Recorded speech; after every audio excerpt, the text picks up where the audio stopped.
Hey guys, welcome to GrindWorks Podcast, episode 18. This episode is actually kind of fun. It's a little bit different format than what you're used to. We didn't have any planned interview for this one. I hit up my buddy Derek Nelson and his brother Andy Nelson pretty much as I was driving into town and asked them both if they wanted to sit down and hang out and record a podcast.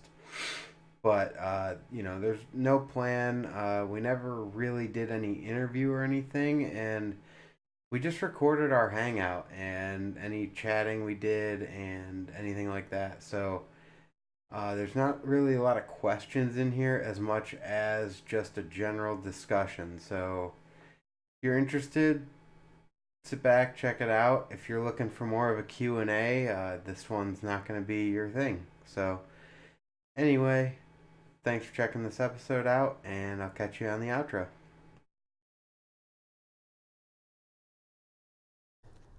I feel like the magistracies were reformed in this way.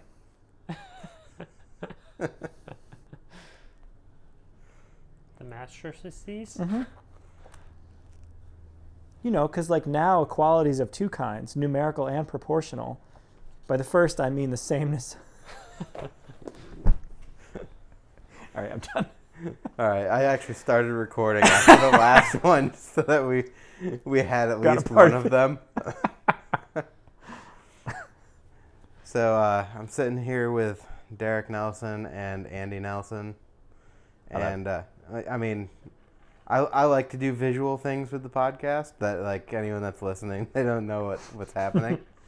So, like, nice shirt. Thanks. My drink's Dig it. delicious. Yeah. Sitting here at midnight on a Monday, hanging out.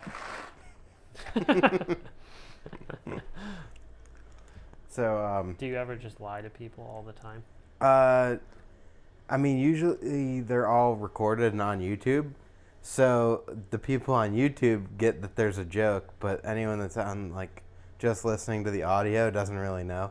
Okay. So, yeah, it's kind of funny. But that's why I'm like, oh, that's a sick shirt. Because then you're like, now I got to go check out the video, see He what's doesn't going even have on. a shirt on. I think Does he? it should be called Late Night with Grindworks, and you should always record at 8 a.m. I just like the idea of lying to everyone that's listening all the time. Nude time. Grindworks Nude Time. Nude time. The all naked podcast. Yeah, and just start saying like lots of things that aren't true that people will start to repeat after you. So you'll just be teaching like a ton of people something that's just completely wrong. You know, it's not difficult to make, like, one thing up, but if you tried to make every comment you made a lie, you, like, can't even talk. Yeah. You're trying to process so much fabricated information all at once. Yeah, you have to have these goals though. I think Yeah. you're just not trying hard enough. Yeah. I'm not trying hard enough. I'm not very good at it. Yeah, well, you refuse to swear too, so. It's 'cause you're always have up you so even late. listened to the podcast? Of course he has. Used to refuse to swear. Yeah. Oh, I mean, there's a good story if you want to go down your side of that one. AV could have owned a skate park if he just said fuck. It didn't happen though.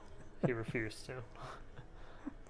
Yeah, I was like 14, Yeah. something like that at that point, and then it carried up for quite a while on, like, principle at that point, but Yeah. I kept offering him different things, free frames. I think there was a complete bike at one time, maybe, and the skate park. and the skate park. How many people or times do you think you've offered the skate park for things for them to do, or At least 10. I had a contract written up one time for somebody. because there's no way you didn't do it a couple times with Tom, a couple times with Jamal, AV, Swartz. Yeah. Glenn maybe at one Yeah, point. Glenn, Mhm. probably. Yeah. Do you have like a best one that you remember? Yes. It's the contract with Tom about becoming he had to become a rollerblader. And I had to really long contract. I typed it up and put it on like legal paper and everything and made it legitimate. And it was, he had to become a rollerblader and actually try rollerblading and record it and produce footage for like 2 to 3 years. And if he didn't do that, he would owe me $50,000. But if he did do it, then the skate park was his. Could he do other things or just rollerblading? I think it was just he had to become a rollerblader. So he had to quit skateboarding. There was no more skateboarding Oh, anymore. okay, It was written into the contract. And he had to just rollerblade. How long did he think about it? For a while, I kept the paper around the glass table because this was like when he was working at the park with me. So I still have it in my like memento archive binder. Dude, there's so many funny things. I like that. That would be... Because it's like, realistically, it's not really that bad of a thing, except if you love skateboarding and you don't want to rollerblade. It's that bad if you love skateboarding. Yeah. I don't know. I don't. He think- like goes home and he just like ollies in his living room and then he's like, oh, and he just puts it away. have to Well, spy yeah, I on him. couldn't That's find out about it. breaking Yeah. the contract. Yeah. I don't know if I can handle that. Don't let that leak out. You could be a year into it and have one lapse, and then someone could catch you, and it could all Yeah. go down the fucking tube. Yeah, you're telling everyone like, hey, look, you need to tell me if Tom rides a skateboard at all. Yeah. You can't watch skate videos. You can't do anything. You can only watch rollerblading videos. That would be amazing. They have such bad music. It's like the crappiest hip I hop don't know, ever. you're stereotyping now. Oh, you've seen rollerblade videos with good music, or are you just assuming I'm they're just out there? saying that you haven't watched that many rollerblade videos. I'm asking if you've seen rollerblade videos with I good have music. seen rollerblade videos. Like, no, I know, but with good music. Yes, I have. Like what? I don't remember. It was a long time ago when there used to still be rollerbladers in the world before they disappeared. God bless that move. And at this point, it's like, holy crap, when you see someone rollerblading. It's like a unicorn. Yeah. They all went into scootering. They're all scooting. I actually don't mind rollerblading. I do. It looks weird. That may be so, but like cool things are usually cool because of commitment to them, and if it just disappears off the face of the earth, that means that no one was committed to it. Either that or it meant it wasn't worth committing to. Yeah, exactly, which is sort of a bummer in both ways that so many people put so much time into it and then it just evaporated into nothingness.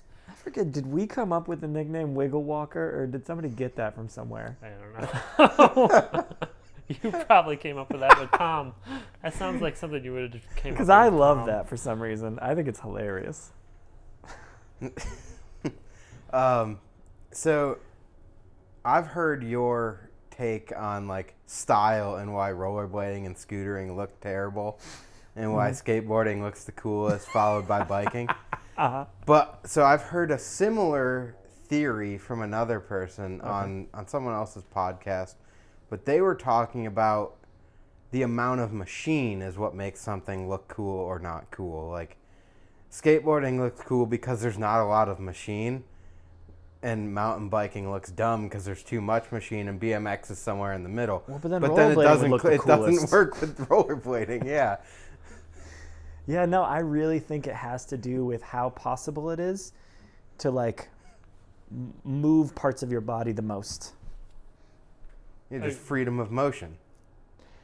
In what way the equipment dictates that too is extremely important, because obviously there's a reason that certain like dance, when you look at dance, obviously there are people that are good at dancing and bad at dancing, and there's like an aesthetic appeal to that, but the exact same thing applies to a skateboard and a bike at the same time, and a razor scooter and rollerblades, and it's just which one you're able to do aesthetically pleasing movements on. Mm-hmm.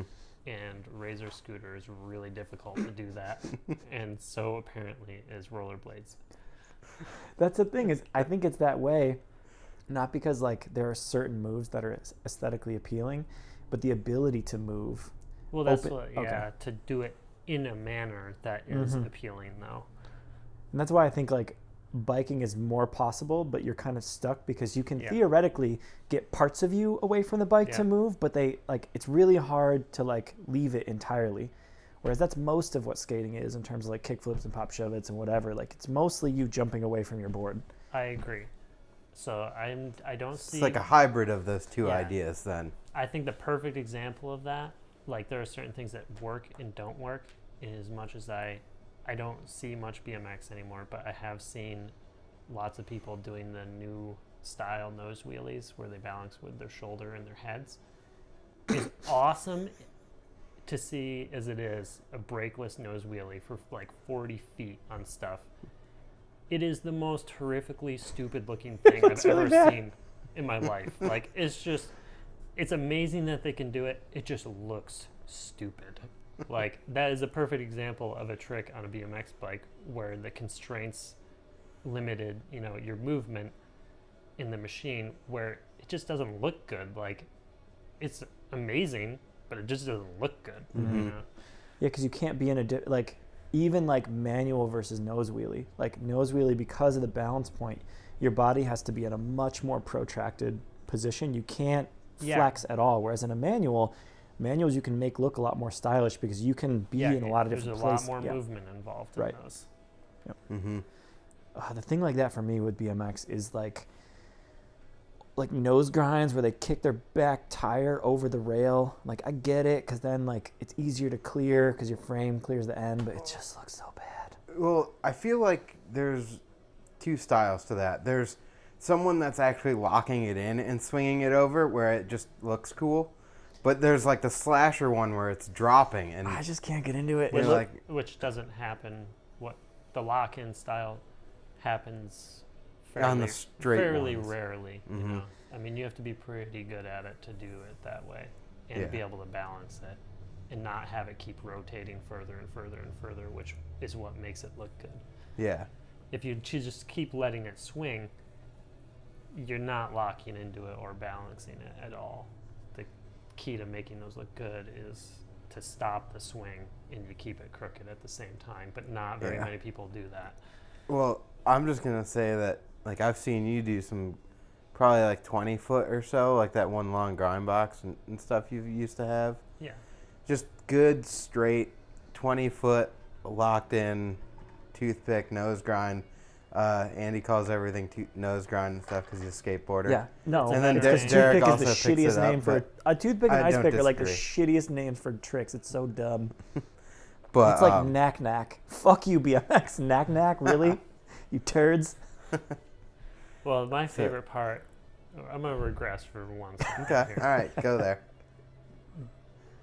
BMX riders in general, especially when it comes to street riding, need to just suck it up and just rename the street tricks to the skateboarding ones, because that's where they came from. Yeah. Like a nose grind on a bike should be called a nose grind on a bike, not a toothpick and an ice pick. Like it's a 5-0. You copied skateboarding doing a 5-0. It's just a 5-0. Like I've heard people calling ice picks 5-0s. Okay. But I don't hear a lot of people call it a nose grind. That's crazy. It's very strange to me that's, and it's also weird when I hear people that don't know what that is, or they get hung up on it, because it's like, it's pretty straightforward as to where that came from, and you know what I mean? Like, well, yeah, and it's like, have you been living in a box and never seen skateboarding or know what those tricks are called? Yeah, so that was it.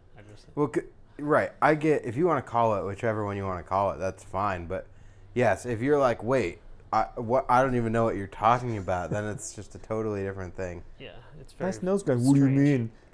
Oh, you mean the toothpick? Like, fuck you.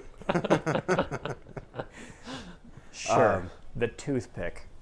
But anyway, I know. But no, where I'm going back to like doing them long, I've seen you do really good straight ones, and they're locked in, and you come off and you clear the end of the box, because if you didn't, you would have peg chinked the end of the coping. Yeah. That's the difference between a good-looking one and a bad one. Well, you could have just swung your back end over it and then not had to worry about it. Fucking kick. They make they look bad when you're doing it, and then once you come off, there's that weird little like shimmy to go straight again because you kind of land on an angle. I'm not into it.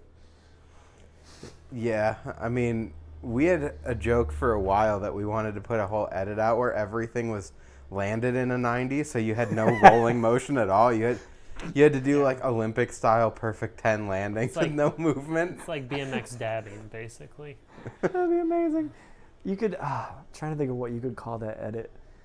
I don't know what you call 10-point landing. Yeah. No movement, you get better score. If you get movement. It'd be so fun to do a line and then like instead of 180ing out of the grind, you just 90 and just plant. And you're like, perfect, and then you ride away. It would be fun to edit that because you would like. Usually there'd be like a crossfade or there's like a rollout or something and it moves on to the next trick. Just watching it would be so choppy because every trick would end and it would mostly, the only way it would really work as an edit is if every time like you stood for a second and then just looked at the camera and then it cut to the next trick. I think you have to leave the pedal away part where you like start to crank and that's your crossfade. No, I think you should have to stop and then you just get off the bike. Yeah, I think it should be more of like a visual assault where it's like trick and then bam, you just stop and then it's the next clip and then you just scroll through them like really quick. So it's like like over and over, and then you can play some like a really correlating music to that. So it'll play some like be 3-6 Mafia, like a seizure movie almost. Yeah. We could Death Grips would work for that. Which one is that? I don't remember. It's the band Colin likes. Oh, okay. That like kind of like punk rock, kind of like noise electronic. Yep. Kind of rap. Anyway. But yeah, I think that would be super funny. That's still an idea that we should pursue. I have a whole. I've actually been starting to have a few ideas of edits that I would like to do recently, and I don't think I've told you about this one yet. Maybe I have, but do you want to share it with the world so that someone rips it off? Or I swear to God, if you motherfuckers rip this idea off, if someone else wants to do it, feel free. It'll be totally different. Yeah. Because of what it is. So essentially, the edit would be less focused on the tricks that are happening, but it would be completely focused on the noises that they're making. So you would get an audio recorder and you'd still have imagery to go with it, video, but it would be basically like a 5 to 6 minute edit of just making different noises while riding, which I think would be really, really fun. Because you can make so many weird noises. Would you like make noises with your body? No. It would be purely riding noises. So like grinding different surfaces. And then grass, leaves, dirt. Like rolling or skidding through stuff. Like there's like, I can think of 1,000 or your tricks where you'd like tap something with your handlebar or peg or whatever. That would be really fun to edit because what you could do is you could like basically so you could not use the noises. Yeah, you could not. It would mostly be black screen. Yeah. And then like what you would cut into is like almost like overly close abstract shots. Exactly. Of like a wheel chittering, like and then cut to black again, and like shoot. You hear like pedaling, and then like there's like a jump or like a let's say or if you wreck, you could be like basically in the middle. I was envisioning the like when you get a bad pull up and you're like yeah, exactly. Yeah, no, but you could like that's sort of what I mean. It's like you sort of ignore the riding part and focus on all that stuff. Dude, you could do a riding section for the podcast. You can do an audio riding section. Oh, it'd be so good. You just have to have an audience that's like, fuck yeah, that was a great 5-0. And then you can ice pick, relax. You didn't. You could also get some anger ones in there too, because that always happens to me on certain things. What do you mean? I've never seen that before. I still think one of my favorite anger moments is the like long series of attempts at the like fakie to backwards 5-0s at the Sheridan Park. Oh. Do you remember? I thought that was going to go someplace else. Which one? I thought you were going to go fakie to double peg in the pool in Pittsburgh. Oh, no, that was crazy. No, I was thinking yeah. the one at Sheridan where you like, it's super pissed. It was great. I vaguely remember that. There's a bunch of footage in one of the videos of you like smashing your bike on it and you're like making a bunch of cool noises. I do remember smashing my bike. I don't do that often. That was the one where you like, after somewhere like towards the end of the tries where you're super frustrated, you just like chanted fuck for like 30 seconds. You're like, fuck, fuck, fuck, fuck, fuck, fuck, fuck, fuck, fuck. Yeah. It does happen. So along the idea, but you're trying to be more broad than what I've tried to do. Okay. I put 2 edits out a couple years ago, 2 years consecutively, where on 420, so conveniently today also, tried to do 420 grinds. Oh man. In like a session, but counted as like if I did a pole jam to Feeble the Smith, that's 3 grinds. Okay. But I cut them only from the moments of impact. So like when you're listening to it, yeah, that would give I you the pulled it same up effect. just for the. Let's see. I don't know what that noise is. I need to watch the whole thing. I've never seen it. Okay. I don't know how long it is. Only a few minutes, but.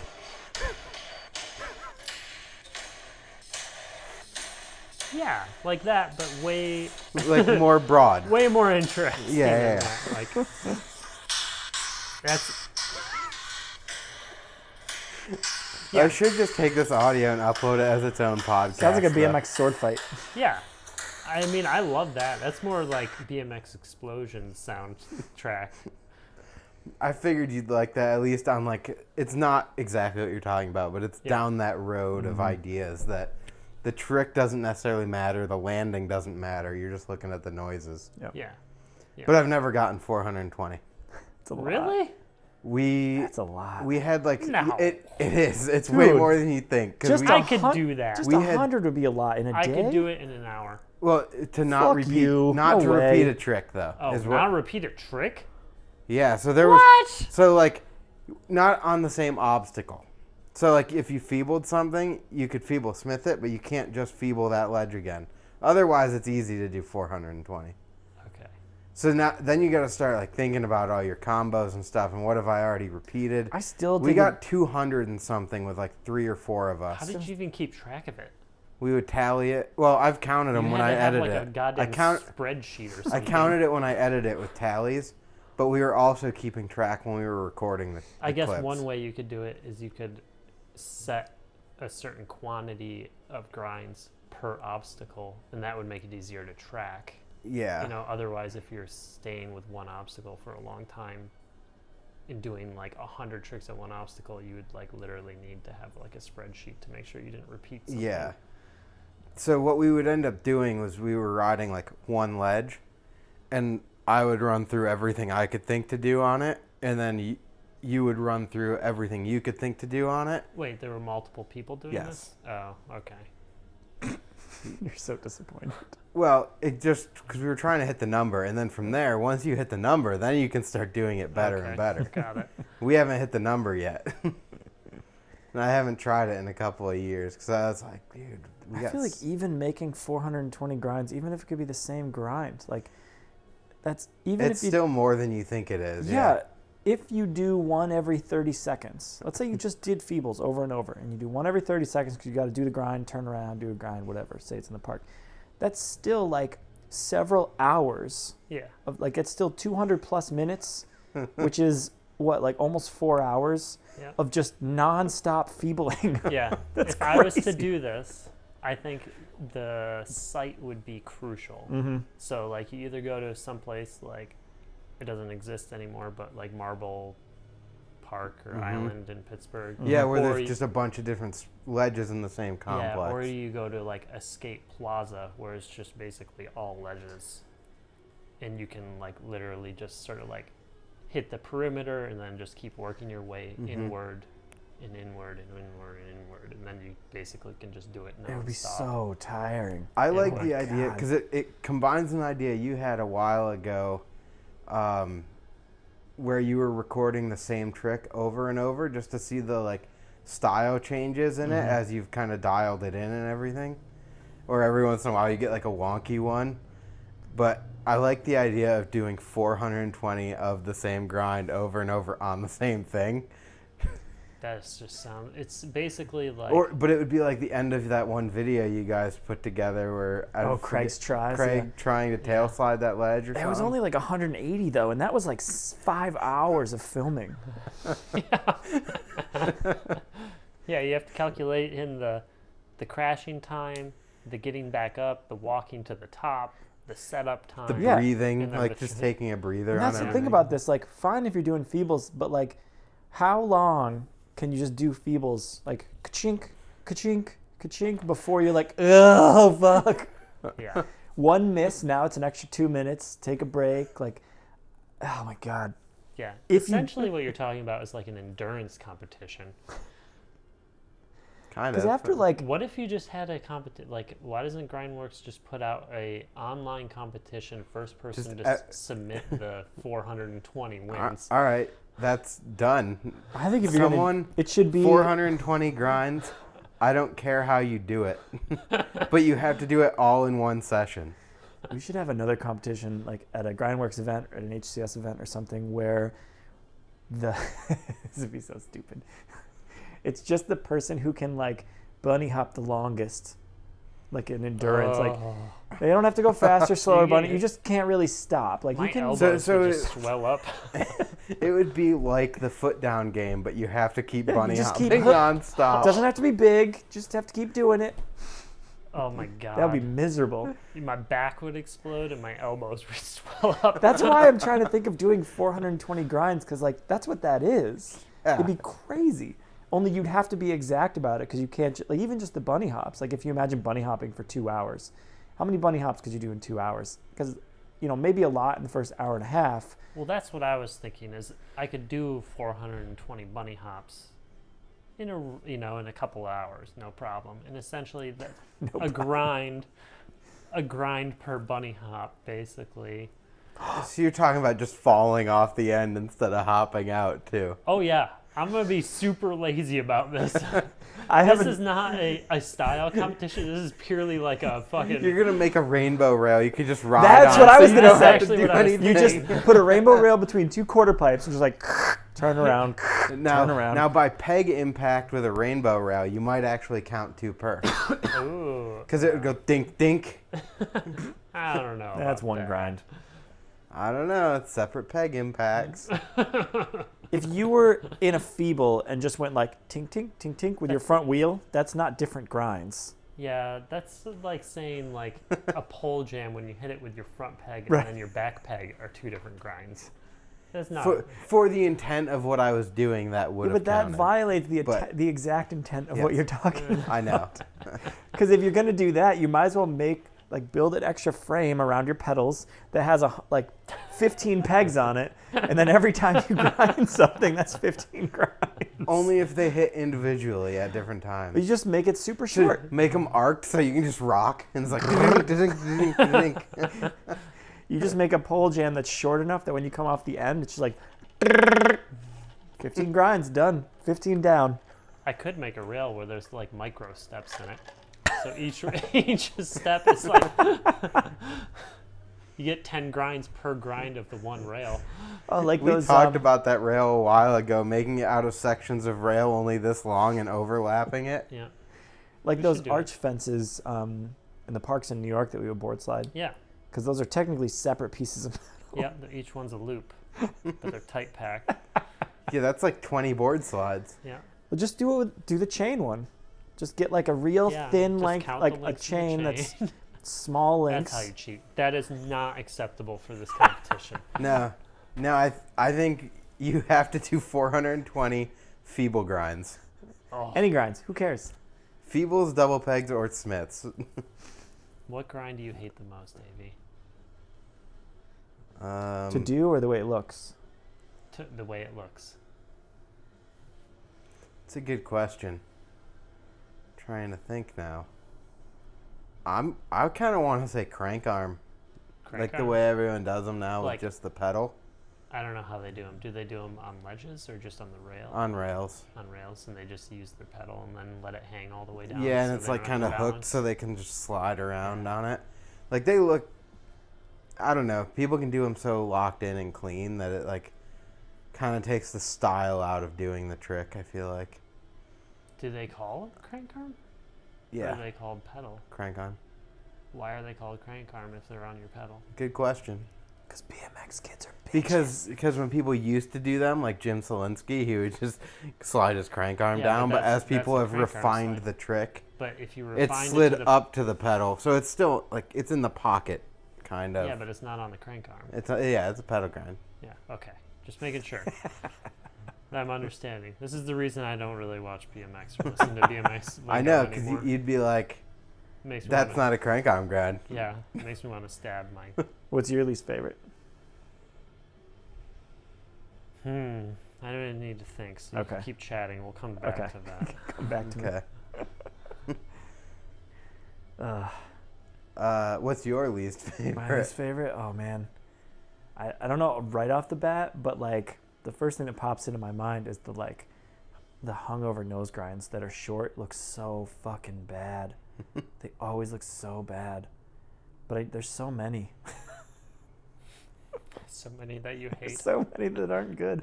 Which sucks because there's so many that are good. Like real Smiths are awesome. I know that's not what you call them, relax.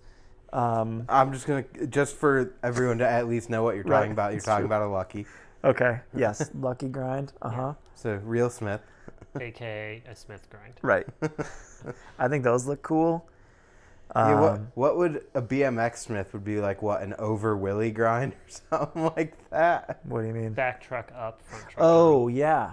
Because like Willy grind would be your front truck on and then you missed your back. Yeah.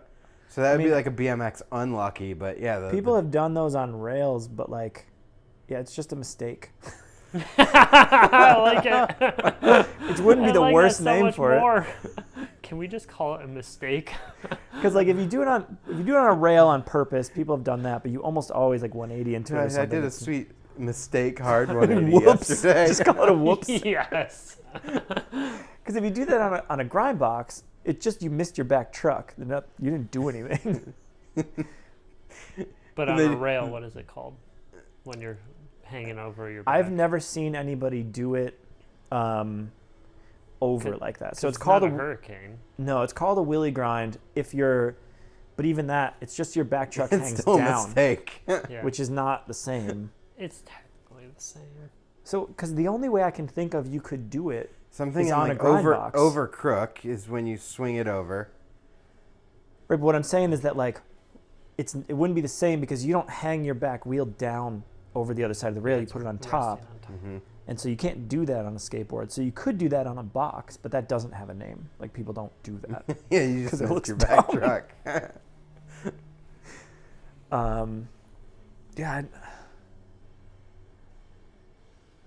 It doesn't really have a name that I know of. I think it's funny that like, of all that, like we were talking about toothpicks and whatever earlier and how it should be called nose grind. Of all the things that transfer to feeble grind, like that's what it would be. Yeah, feeble's pretty legit. Yeah. And then Smith, like I see how you got there, but because not it's quite. Back peg on, front down. Like that's a Smith grind. Yeah, I think it's like the reason it went there is because the position, like of the skateboard and the position of the bike are the same, and it's grinding. Yeah, and they're very comparable when you're like peg and tire, peg and tire. Yeah, but basically beyond that, there's not really a similarity between the two. Did you come up with anything yet? No, I guess I'm just gonna have to go with feeble. I never really liked feebles. They just sort of seem like a waste. So that's all. I do feebles, but yeah, they just seem like boring and relatively easy. It's not a grind. X-ups. Fucking X-ups are so stupid. X-ups and there's so many. There's I so know many. you have a severe hatred of certain air tricks in BMX. Dude, there are so many air tricks because airing can be so cool in BMX, and then BMX like squanders how cool it could be by doing like the dumbest looking tricks, like turn downs. Holy shit, they look so bad. What are you guys doing? I'm just kidding. You guys are great. I don't really know. No, You got tend that to great agree. 1 foot in the old ACS video. Well, no, that's what I'm saying is maybe it's just I've been riding long enough. That's what I don't like now. I will put it there. I don't really have like one that I'm like I really hate besides chingers, but that's not really a grind because you're just chinging something. You're just bonking. Yeah. But With all the plastic pegs now, I think it's just a thunk. yeah, like now that I've been riding a long time, if I'm doing a feeble, I would much rather do a double peg just because you get so much more noise and it's like you can actually like feel the thing grinding. That's if you actually still grind and don't have plastic pegs and slide. That's my preface to that. You know what I mean? So like Yeah. if you're running legitimate pegs and you're actually grinding something, now I definitely Yeah, like, your 420 grinds edit is null and void if you don't have real pegs on. well, they wouldn't even have pegs if they fucking had plastic ones on. They would be gone. Unless they're grinding something that they definitely can't grind, like polished steel or something like that. Yeah. And then you're really fucking not grinding with a, you know, I might be able to see a plastic peg considered to be grinding if it's on like bare concrete or something like that, where you can actually feel the concrete grinding your peg away. But there's a reason why it's called a grind and not a fucking slide. Yep. Favorite looking tricks? I don't think this would be my favorite, but the first one for me is like laid into long-ish power slides on bikes look really fucking cool. Yeah, they're the most underrated, coolest looking thing on a Because bike. you can like chintz out on them, it's not that cool, but if you get into one, it's fucking awesome. Yeah, and very few people can do them properly, but along the same lines, doing tire slides good and long and getting weight on it, which is a whole nother aspect to doing that. And I've seen very few of them in my lifetime. Those are ridiculously amazing. But they're near to impossible to be good at because they're so unpredictable.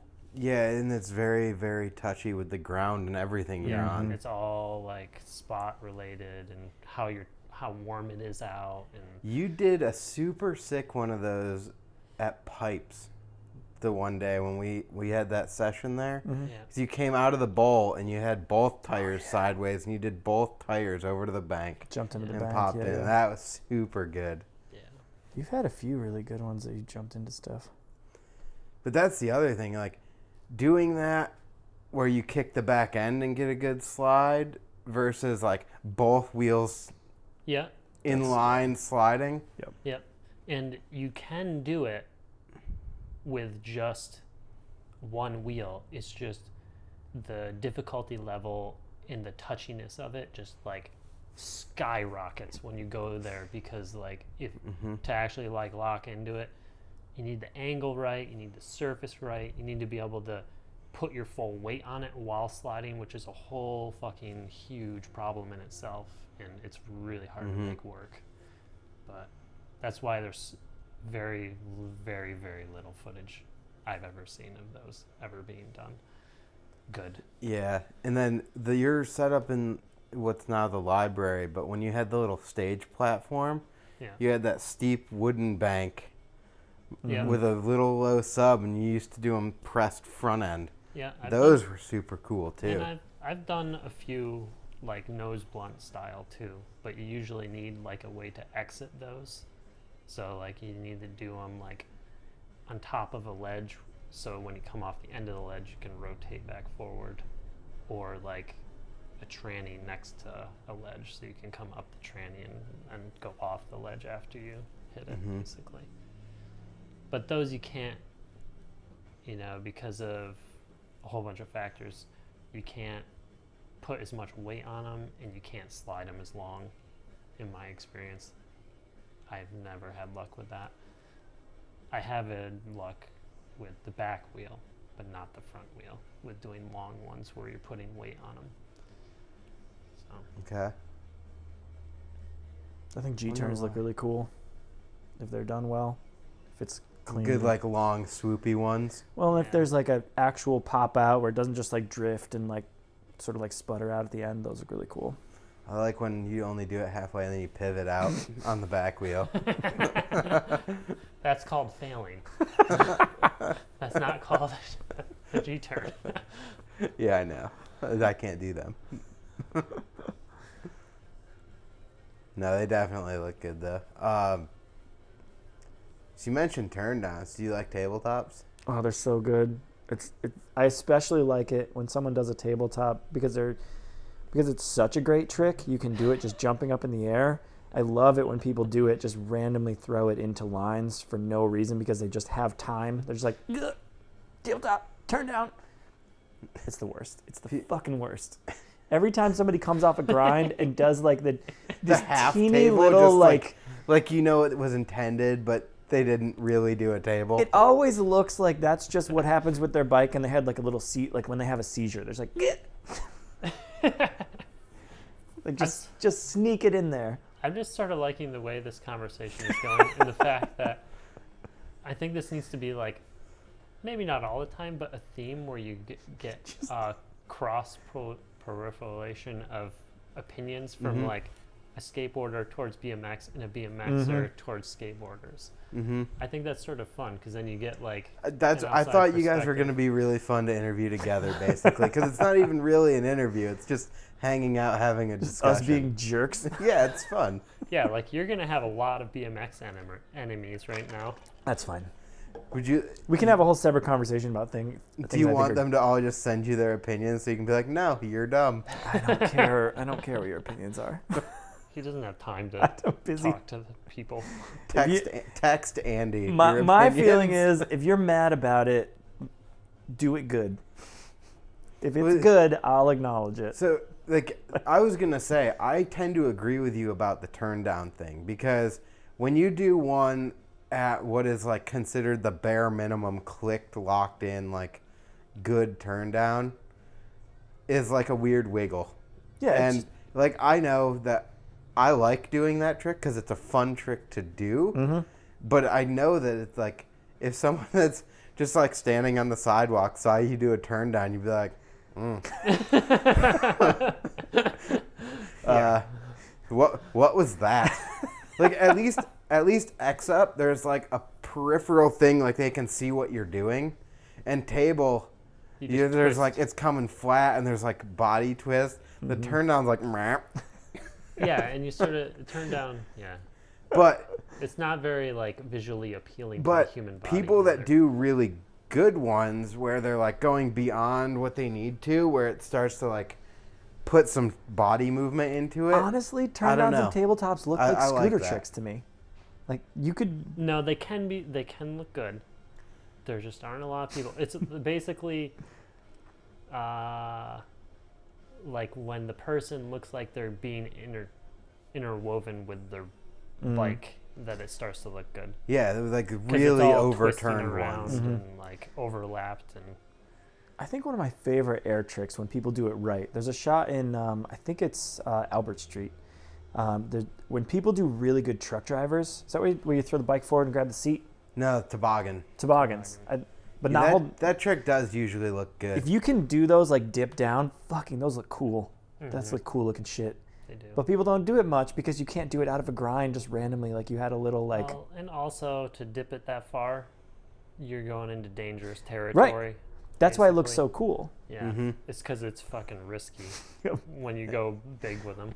It is a cool trick though. It's probably the coolest looking air trick. The most underrated for sure. Yeah, I think those look really rad. That, and I really like Indian airs. I don't remember what those look like. They're like the Superman, but when you cross your legs over, so there's just cool movement involved. Yeah, I do like those too. There's just a lot of movement involved in those. Yeah. Got lots of like. I feel like I know Derek really likes like triple tail whips and just flaily quick tricks. Yeah. Yeah, I don't even. Yeah. That's like again, a whole nother fucking... I think tail whips are a cool trick, but you have to do them right. Like, when you do a triple tail whip, to me, it just looks like you're riding a big scooter. It's the same, like... It just looks frantic. Yeah, right, exactly. Mm-hmm. Well, I think it comes back to the whole original discussion about style. Right. Like, things looking good and frantic movement comparing back to your dance analogy. Or your dance analogy there. But, like, frantic movements don't look good. Mm-hmm. Yeah. Well, there's no skaters who think that, like, triple kickflips are, like, a really cool-looking trick. Like, people do them as, like... There's a kid up in Binghamton, well, guy at this point, that skates Binghamton that would probably argue with you. Oh, no, I'm not saying people don't like them, but there's a difference between, like... Because, like, usually people who like tricks like that, they don't think they look good. They only focus on whether or not something's hard. Yeah, well, it's like in my view, it's... there's like two different types of people that ride almost. There's people that want to like enjoy and produce something that like they like the way it looks. And then there's the other type of person that's like sort of obsessed with like progression and like doing the next hardest thing and always finding the next hardest thing over and over and over, no matter what it looks like ever. I think that's just competition. I mean, there's like, I would say the people that get it, in a sense, that like, they're out there, the only reason you're filming stuff is because you wanted to see how something looked yourself and maybe show it to other people. But you're out there, you're doing what you like to do because you find it fun. You don't really care what anyone else thinks about it. But then there's the competition guy. Like, I'm going to do this so that everyone sees it. And I mean, whether you're talking ramp tricks like that or just like the guy that's going out and just sending huge stuff riding street just so that he can post his clip. Yeah. Yeah, I think it depends on the stuff, though. I mean, it's one of the things that skating goes back and forth on. BMX sometimes goes back and forth on, though BMX tends to sit like a little more in the performance aspect, is that like one of the like consistent expectations in skating is that if you're going to be good at it and be considered good at it and influential at it, what you end up doing is there's an expectation that the things you're doing are at 100% difficulty in some sense on the performance scale, and also 100% difficulty on sort of style, creativity, whatever. And there isn't really the expectation of both of those. Like, Agreed. It's like, so if there's a scale, right, and if performance is on one side and creativity is on the other side, most sort of cultures like skating balance them back and forth. So the more performative you get, the less stylistic you get. In skating, the expectation, if you're going to be good at it, is in a weird, impossible way, those are both supposed to be spiked. Yeah, and I totally agree. That's what makes a phenomenal BMXer or skateboarder. Mm-hmm. It just seems to me, at least from the outside, like BMX is like the closest to skating, which is one of the reasons I really like it, but it seems like there's less of an expectation for sort of creativity in the performance. Like, nobody really is trying to like make backflips look stylish. Exactly. Or do an existing trick slightly different. Yeah. That is true, and I fucking hate it. That's why, like, if anyone ever asks me like how to do something, I just say, I'm going to tell you, roughly how to do it, but you should definitely just sort of like learn it on your own, so you have like your own unique twist on it, basically. Mm-hmm. Instead of looking at other people and learning exactly what they're doing and then trying to replicate that. Well, and I think whether you like the trick or not, I think like my crank flips are probably a good example of this because I do them wrong, technically. Like with the back foot, kind of. I've actually seen footage of people doing them like that now. Yeah, but for the most part, like, yeah, I like how mine look because they're not like everyone else's, and everyone that does them front foot picks their knees up really high. Yeah, well, it's because those are technically like a kick flip, and yours are like a heel flip. Mm-hmm.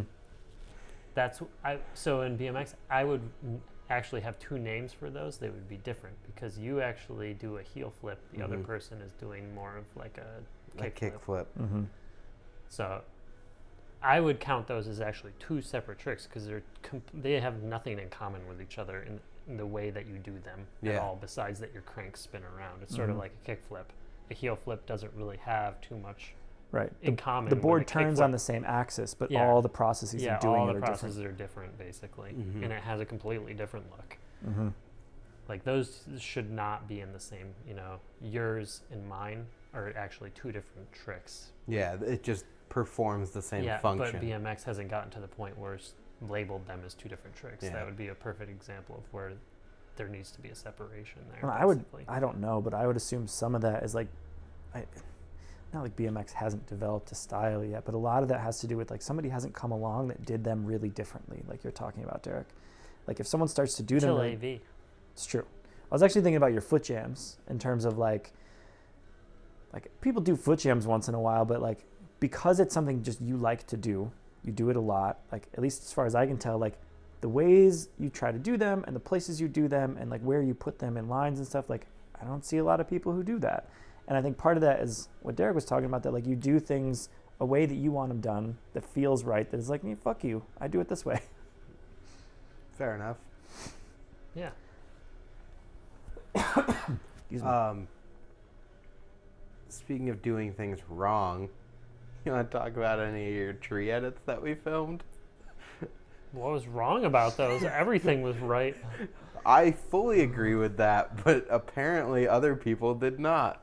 Because Well, they're stupid. the third one never got posted, and we had to post it ourselves. What did they? Wait. What did they might have posted that? I was just getting impatient. Yeah, and I wasn't sure that they were going to follow through, so I Yeah. just put it up. And then they're like, "Okay, we're not going to put it up anymore." So I don't know what they They would have took done. all of your like old parts down, all the ones that like Andy would have sent them or you sent them. It wasn't me. I didn't do any of Okay. those. I did. Yeah, they're all down.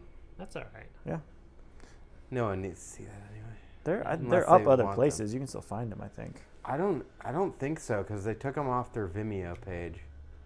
Yep. It's become a thing in the past. Disappeared. Wait, what did people think was shitty about them? No, I don't think anyone watching them thought they were weird. I think that Oh. like from what the expectation of like we want you to put out an edit to what. Well, The I project warned was. them beforehand. It was Yeah. part of me writing for them. It wasn't like an unexpected development Yeah. for Mhm. them. It was part of our arrangement that I was just going to produce whatever I wanted to produce. Yeah. And if they could use it, they could use it, basically. Yeah, because beyond, we did the Welcome to Tree out in the woods. Mm-hmm. Yeah. Then The Edward then you did Marconi. you did a normal edit.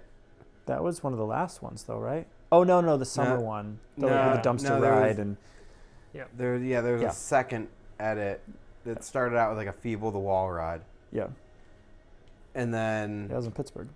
yeah, That's a good spot. then we did the Destruction edit. Yep. Which is the one that they didn't post. And after that, they're like, yeah, you're going to start sending us the clips and we're going to edit them. Yeah, that's when that, and like- that's when they did that. The next yellow edit was one. supposed to be the dance themed one. Yeah. Which is why there's that weird clip in the beginning that he used all this special effects on. Yeah. But I obviously didn't have control over it, and he just edited how he wanted, and it didn't come across as a dance themed one. Mhm. So Then the DVD was pretty much just normal parts. yeah. Was And there- then I got flooded, and I told him to Yeah. take me off the team. So that Yeah. was that Yeah, you couldn't do anything at that for a point. while. Yeah. Do you still have any aspirations of wanting to ride at any like quote unquote professional level or for someone? Now that we've told everyone how dumb their trick names and everything are. I don't know, truthfully. That's a weird question, first of all. Even when I was when I decided to try to ride for a company, Tree was the only place that bit when I sent out like a whole bunch of promo things. And the Mhm. whole reason I did that was to try to free up time so I could ride more. Mm-hmm. So I didn't have to build parts. So basically they would just send me parts and I could destroy them.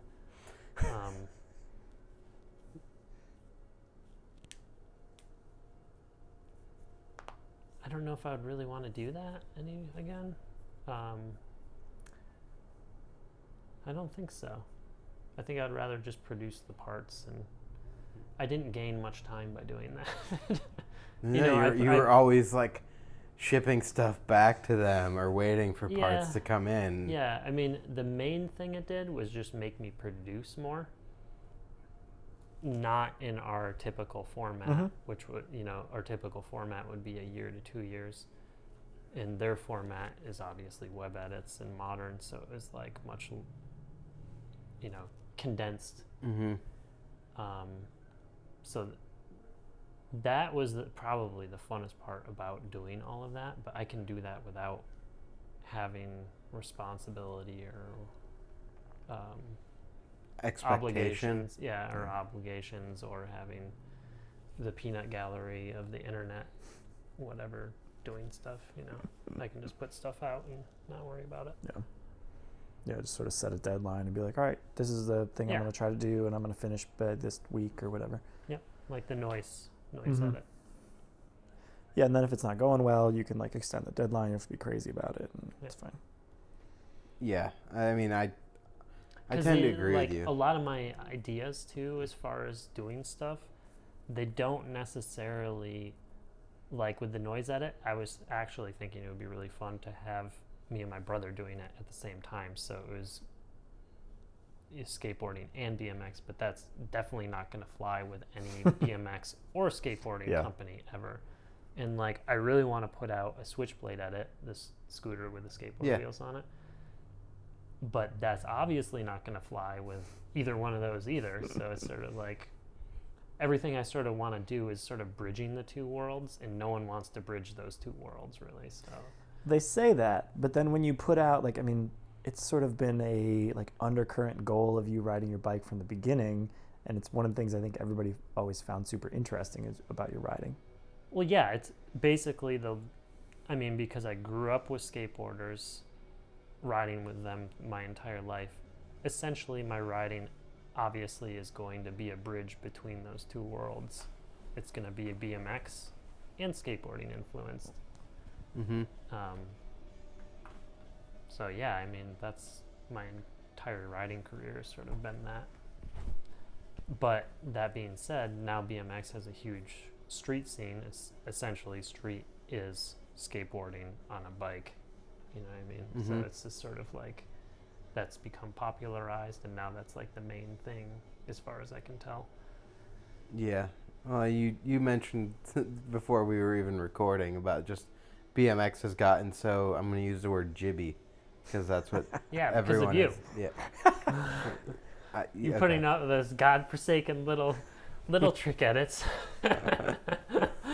We all know the BMX is loving AV. I love riding micro spots, but I don't like making video parts filmed entirely on the micro spot. Yeah, exclusively on micro spots. Doesn't it depend on the micro spot though? It does, but it's so hard to find that's true. Like interesting quantities of micro spots. That's true. Especially on a bike. Less so with a skateboard because you know your distances are different. I don't know if I agree with that. You have so many more options on a bike.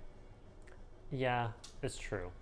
But yes, that's a whole different thing. Yeah, and you can just hit the micro thing and just do a tabletop instead. What I was talking about is not necessarily what you're talking about, because what you're talking about is expanding beyond just pavement, BMX street riding in quotes. But even street riding, I'm just thinking that like... I know that, but that connotation, when most BMXers hear that, they think of BMX street riding, which doesn't mean going out to like a landfill or some spot that's, most people are never going to ride there. You know what I mean? Like, it's not considered BMX. Yeah, because it's not a skateboard spot. It's in between those two worlds, essentially. Yeah. So, yeah, I think you could do make it look good, but would be hard. Real hard. I don't know. I just can think of so many spots that are like side of the road, like next to other spots, like some like broken piece of concrete that's leaned up against a light post or something.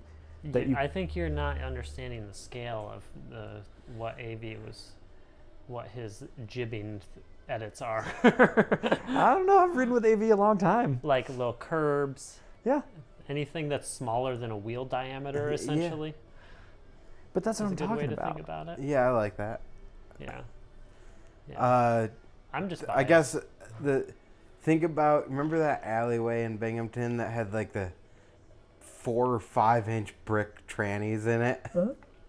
Something like that. Yeah. Technically too small to even roll up on a bike tire, so it's more like just a backdrop to do a wall ride.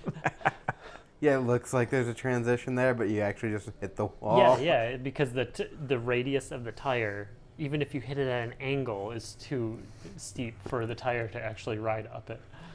Yeah. I just like to say, I will freely admit I am biased against your edits. It's just, I have flashbacks of that. The Robbie Morales Yes, part. I couldn't remember his goddamn name. That fucking guy, and then Nate something or other used to do them quite a bit. And I just hated them so much. Nate Hansen? Yeah. I just can't stand fingers.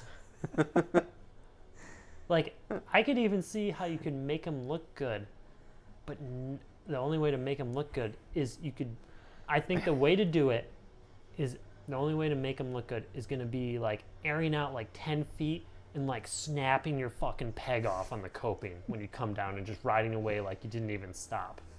That would look good. In one line, do enough big air to chingers where you just break all 4 pegs off. Yeah, and then your wheels fall off when you But air at them that point, wouldn't it be cooler to do a body jar?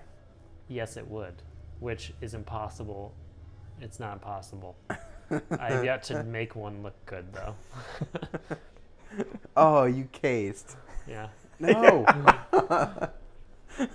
Yep, it's hard to, because like with a skateboard, because you can move your feet so fast, you can basically like slappy the coping. But with a bike, it's like, it is really, you have to go really high out, I found, to get enough pressure to like to snap where in. you're coming down, it like basically crushes you past the coping. And then you have to have the right ramp too. And essentially you just end up with something that looks almost like a body jar. But you cased. But basically like a huge area to case, basically. It doesn't stop me from trying, but I have yet to get a good one to make it look like a body jar. I think it might not ever happen, though. I feel like firecrackers. Someone send AV in video footage of a good body jar. A good body jar. I've never seen one on a bike. I want to see one. I feel like I might have seen one, like someone doing it on a vert ramp. That's how you could do it, because you just have to barely just like half a wheel width over the coping, just enough to where it wouldn't flip you over the bars, but you could absorb it in with your legs quickly. I almost want to say it was on like a big arcing air, and then it was like doing a lip slide, but it like kind of bounced to let them come back in. I could see that. Yeah, that's essentially what I've been trying to do, but I've just never been able to do it. Maybe it's because I don't ride vert ramps, because they're terrifying. Well, and I mean, it's essentially like an 8-foot air out traveling 15 feet horizontally, and then you skip, then you're like, man, I don't ride vert ramps. I should case this on purpose. Not case it, body jar. Yeah, body jar. I don't think Derek's ever cased anything. I think he just body jars everything. So many body jar to pop back tires. Yeah, so many. Body jar this curb. That's going to be in your new jib edit, isn't it? It's going to be a whole casing section. Oh, man, if you had the money for it and the time, it would be really funny to put together. And is that what they're... can I ask you this? Is that what they're called, jibbing? Is that what That's what everyone calls it, yeah. Okay. I don't know. I just see clips of it. I think is that a skating term, or is it more from snowboarding? It's people call it like jib bonk and stuff. Yeah. Well, a jib is like a small obstacle, I think, it's snowboarding. I have no idea. I don't know. It's definitely not skating. It's snow bruising. Yeah, definitely snowboarding. Who knows what it means, though.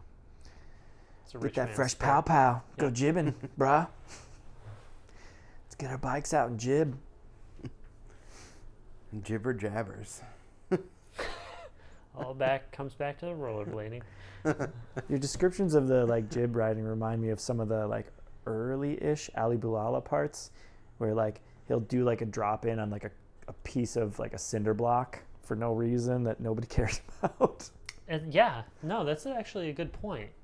Wonder if you got influenced by him. Mm-hmm. Because like a lot of those parts, like he'd do stuff like that randomly, like like he'd do a little like just like stand literally a brick up in the corner and just like bleh. I'm And not like, saying that's not your No, thing. no. I see. Daywan did some stuff like that too, where it's just on nothing. I did watch a lot of Daywan songs. mm-hmm. Yeah. It could have just been, not saying that it wasn't your thing, but it could have just like pushed you over the edge subconsciously. I don't know. I think you it's. caught the jibbing disease of your brain. I think it was just a hybrid of like. Sherry Lindsay is a good example of like when you go to the park and you're like, I think I'd rather ride the parking block in the parking lot. I do tons of that riding too. I just don't like putting out video parts with it. So the filming it thing started because I would watch like an animal video or something. Yeah. And a lot of that stuff is fairly simple and just like looks good. Yep. But a lot of it, like I would see stuff and go, I would have done that, but I never would have filmed it. Like I never would have thought to film it. Not that it didn't look good or look cool or anything, just like it's not a trick in the like conventional sense. It's that the spot is the trick. No. And then like so I know where you're going with that. The reason I started filming basically everything is because those cool things are like, all right, well, I probably wouldn't have filmed that if I wasn't just like, let's film everything. But then I film a lot of dumb stuff, and I'm like, it's Instagram. Who really cares? I think the thing I like most about them, actually, because I do like them, it's just sometimes they get overbearing when it's a whole section. But what I love about it being, as far as I can tell, becoming popular, is essentially that's making it more approachable. So instead of like doing 5.0s down a 20-foot handrail, it's like a smaller scale that everyone can participate in, essentially, at most skill levels, which I love. So that part of it I love is basically just popularizing something that can be done by the masses almost. Well, I feel like it's on a little bit of an uptick again because there was a little while where everyone was doing like, I'm going to just say the foot tall ledge thing and like basically doing stall to stall to stall on like a foot tall ledge and then like popping out. I'm glad I missed that. Those like jib tricks like that and the little stuff have started to get taken back to like the higher scale stuff where they refined the combo on this tiny thing and now they're doing it on bigger stuff. I get so bummed on like combo grinds that are skateboarding went through like a couple of years where that shit was like really popular. I was like trick to trick to trick to trick on the same ledge. I'm like, it's like when rollerbladers just change their feet up and do like 6 grinds and you're like, that's why I don't like X-ups X-ups down that rep. Because on skateboards, if you jump up in the air and just switch your foot stance, like cross your feet over, it's not a trick. You just look like an idiot. You guys have some rollerblade hatred going on.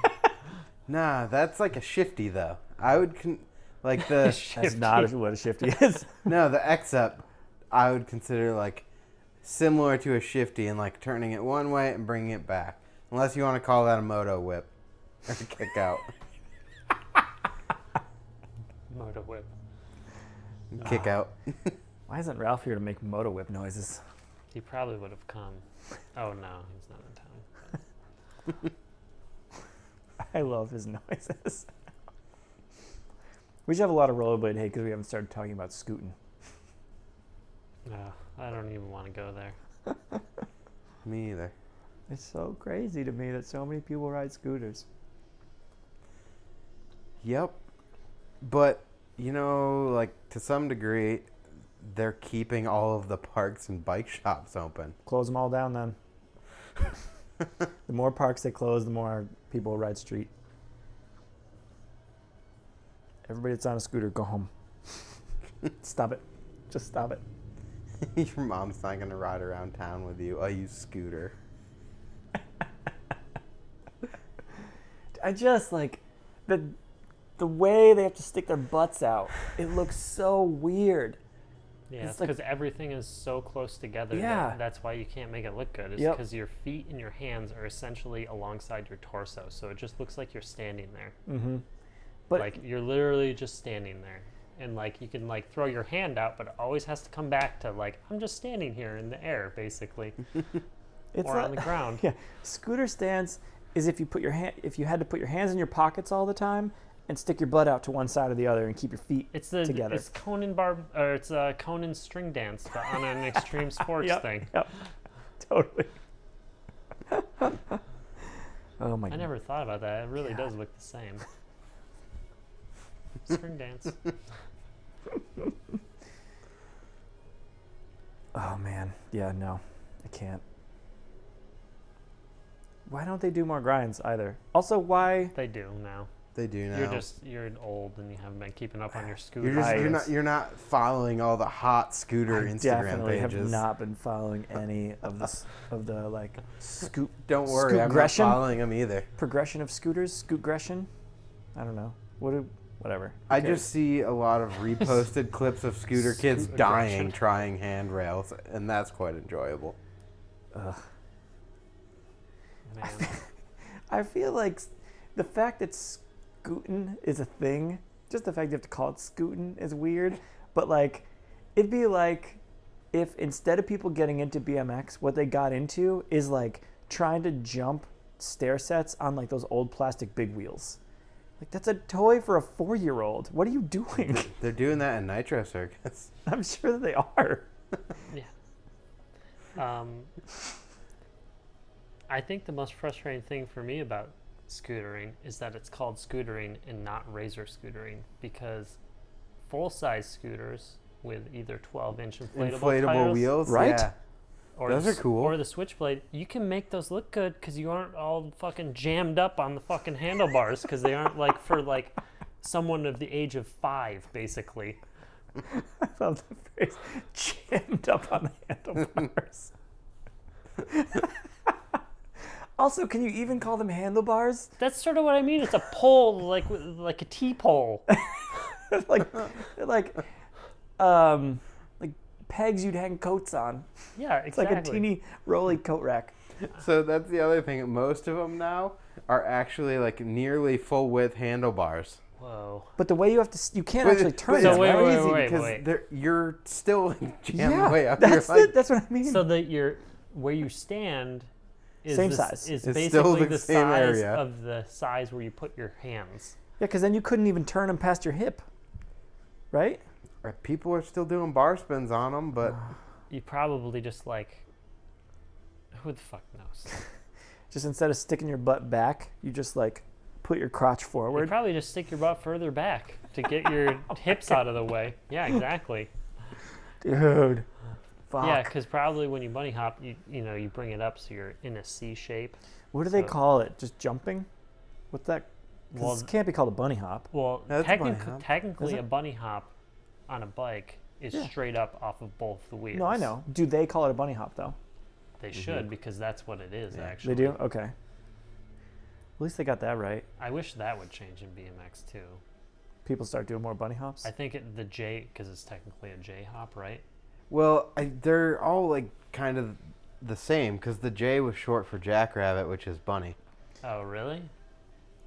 Well, they need to figure out a different name for on a bike, because that's always, since I started riding a long time ago, that's always bugged me a lot.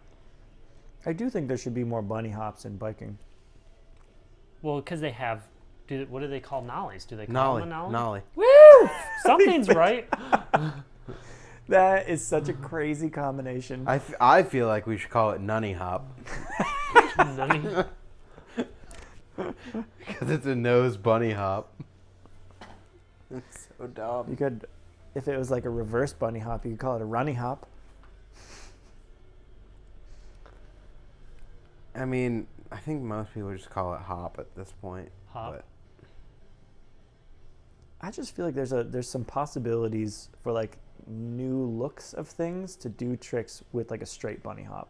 Like, why is an ollie called an ollie? Because Alan Gelfand, the guy who like in skate history is technically considered to have invented it, even though Rodney Mullen actually invented the flat ground ollie. Alan Gelfand, what he did, his nickname was Ollie, is the short answer. Got it. Ollie. Yeah, right.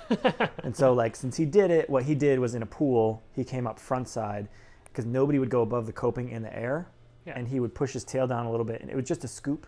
He didn't even like actually pop an ollie. Yeah, I get it. Okay. Yeah.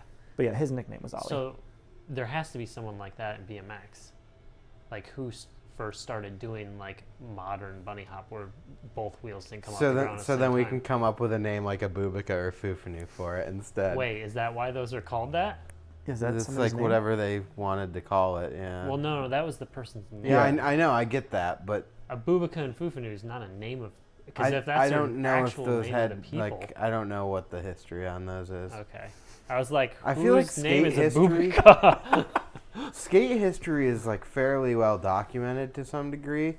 I feel like BMX is like Well, it's because less. that's the thing, though. It's like I don't think it's less. It's that BMX doesn't really have its own history entirely. I don't think the kids that start now care. But even if they did, what I mean is that like there was like BMX does have a history. It's just racing and dirt jumps. Mm-hmm. Like street BMX is just skateboarding. Well, it's really modern too. Right. Comparatively. Yeah. To the actual BMX. That's exactly what I mean. Is that BMX does have a history. It just doesn't. Street stuff isn't it's quite like, the same. Unrelated to the term BMX. Because I bet bunny hop came long before people were riding street, when people were like running tracks and would like pull up for jumps. Even just going up curbs, most likely. Right, but it'd be way before that because people have been riding BMX bikes for so long. Whereas, yeah, but I don't know that the actual like the 2-part bunny hop where you front end and then you level it. Oh, I meant like a straight bunny hop. Yeah. See, I'm thinking that probably even goes back to like a long, long time ago, when people are just going around getting up curbs. That's why I understand bunny hop for that trick, but not for the modern bunny hop. Basically, it doesn't make any sense. For like who formed the proper like front wheel up, then back wheel? Yeah, because that's like a complete that's like night and day. Yep. Like nothing's.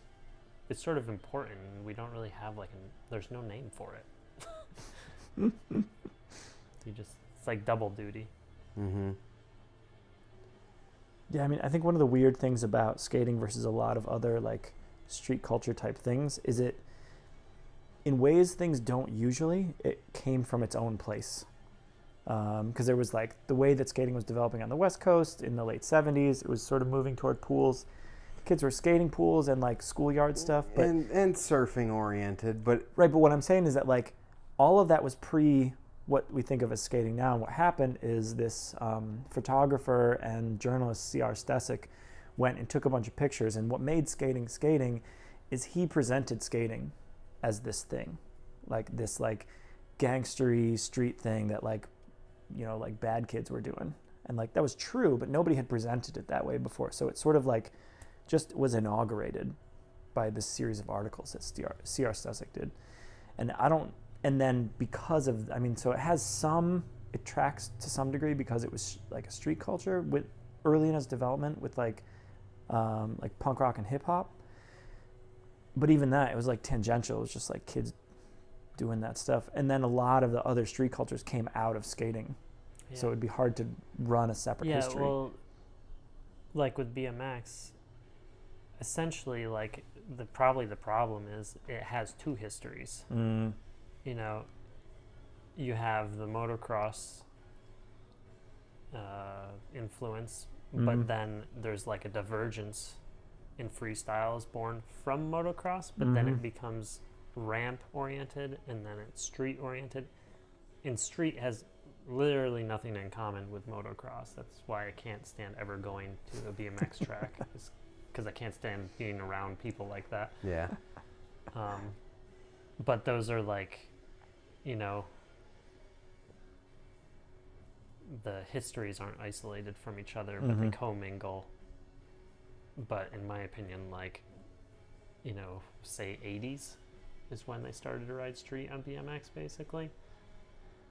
Roughly. Late 80s so. would be my guess. Late 80s, Yeah, early 90s. so like for me, like that would be the beginning of modern BMX street riding, and then before that is obviously like a whole different ball game. Like, do you remember what year that movie Rad was? Because that, like, I want to say 86, but I feel like I'm wrong. yeah, but it was like mid 80s, and there was no street riding in that. But you could see where kids would get the idea for street riding because he like goes off and like rides and over they were logs like riding and- down the street, and like jumping yards and Yeah. stuff, and you're like, But it wasn't street riding like Derek's talking about. yeah. Yeah, it was like the very, very like influential beginning Right. era of that. And then there's BMX Bandits as well, I don't remember that. right in that same era. Yeah. It's an Australian, I believe, an Okay. Australian film. Yeah. I mean, I don't know. My guess would be late 80s, early 90s in terms of like street stuff. I wonder if I never thought about this before, but I wonder if part of the like more performance-oriented bent of BMX culture comes from the fact that mostly it grew out of motocross, which is very totally competitive. agree with you. Yeah. And that's why I categorize it into two different things, because one has nothing to do with the other, in my opinion. That's why I like the competitions and judging and stuff like that of modern BMX freestyle, like ramp and street riding is, in my opinion, what modern BMX freestyle is. Mm-hmm. I know lots of people are going to disagree with that, but essentially that's the newest form. That's like, Jibbing is the newest form. yeah, jibbing's new. Jibbing is the truest form. Yeah, there you go. You should make a shirt that says that. Maybe. You get tons of snowboarders buying it from you too. Probably. GrindWorks, the jibbiest. Yeah. Maybe I can sell a bunch to the scooter kids as well. And you can have like, you doing like a transitioning off of like a rotting animal, and its giblets exploding out. I still want to ride some roadkill. I do too. It's a life goal. Are there Wait till it's a little bit bloated and then peg ching its head. Yeah. And be like, It's risky. They smell real bad, AB. I know. That was like when we were riding that half exploded car battery, and like battery acid was spraying around in Yeah. Albany. That session got a little out of control. Yeah, that was fun. Who got battery acid on them? A couple people did, I but don't remember. It was spraying everywhere. somebody got a lot on them that day, though. Yeah. You weren't there, right? No. Yeah. It was. I've never actually ridden Albany. There's some good spots. But yeah, it was raining, and we found this like overhang at a closed car dealership with a curb on one side, so we were just like dicking off, doing Mhm. nothing. And there was Oh, an old yeah. there was an old car battery, and we started trying tricks on it, and eventually, between like trying to tail stall it and peg chings and stuff, it started to spray battery acid everywhere. Yeah, I think it was when I like exploded the Yeah. top of it or something. It went everywhere. It squirted on somebody. Yeah. Now I remember that. That was a lot of battery acid. Yeah, it was. Those are also like some of my favorite tricks. Battery acid sprayers. Yeah, dangerous tricks that involve obstacles that do weird things. Like the cars. What cars? Having cars in the parking lot for like the GrindWorks Jam and Yeah, lots of unknown variations Mhm. that the obstacle changes as you're riding it. It's we've really- got some good footage on your old pickup truck. Yeah, That was really fun. yeah. Although I have a feeling that tight tranny on the compact car last jam we had down there It was the best fit it possibly could have is been. so good. We need to get another Camry or two down there, basically. Anybody who's coming to a GrindWorks Jam that's got an extra Camry, Yeah, bring it along because we want to ride it. it's unreal perfect. Trannies are ready to go. It's super fun, pre-tested. Yep.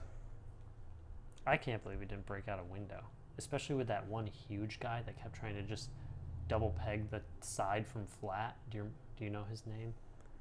Yeah, I do. I think his name's John. John.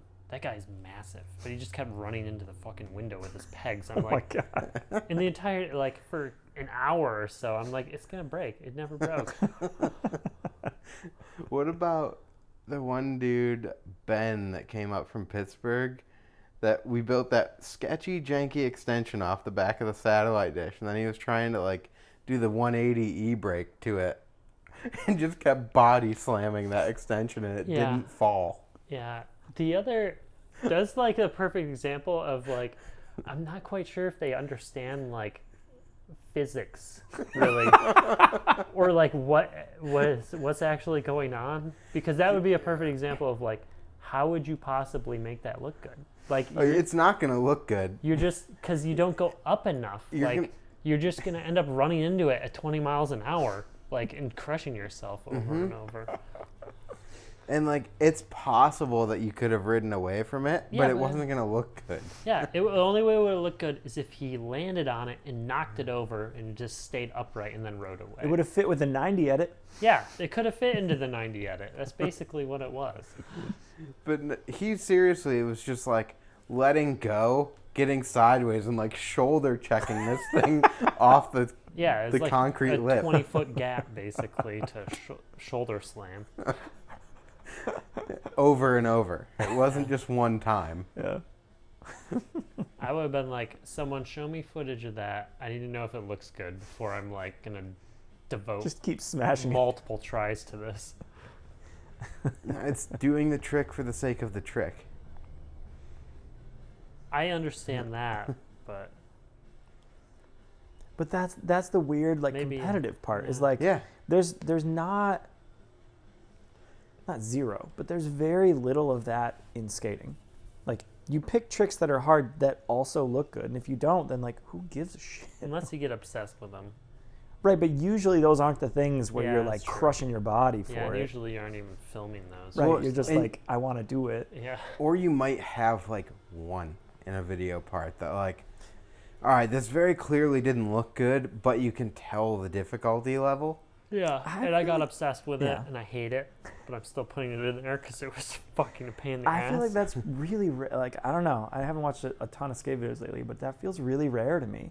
Because, like, even tricks that are hard that don't look good, you can usually see that it was so hard that they just couldn't quite get it right, and it would have looked good or something like that. You know what I mean? Yeah.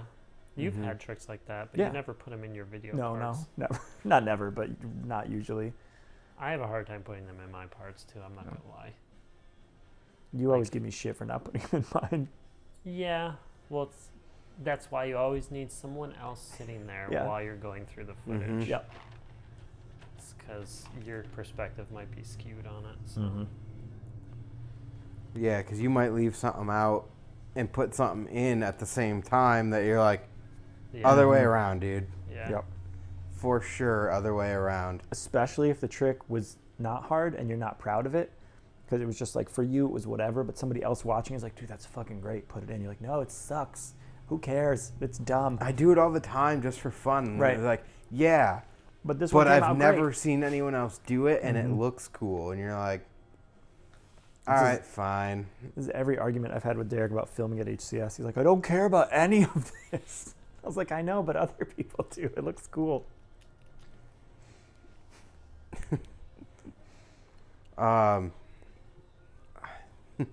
So since you've been, like, closed down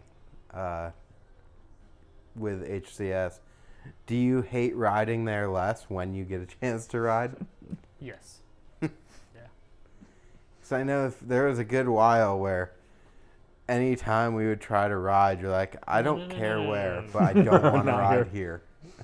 It's just, I was there all the time. So, Mm-hmm. you know, it's like, if you're there, I lived there and worked there. So if I could not be there for a while, like if there was an option, I would much rather just go ride someplace else. Yeah. It would have been more fun if you did more turn downs. Yeah. Well, I mean, That's it's my problem. so like that aspect really hasn't changed though. You live there and you work there still. Yeah, but I'm not.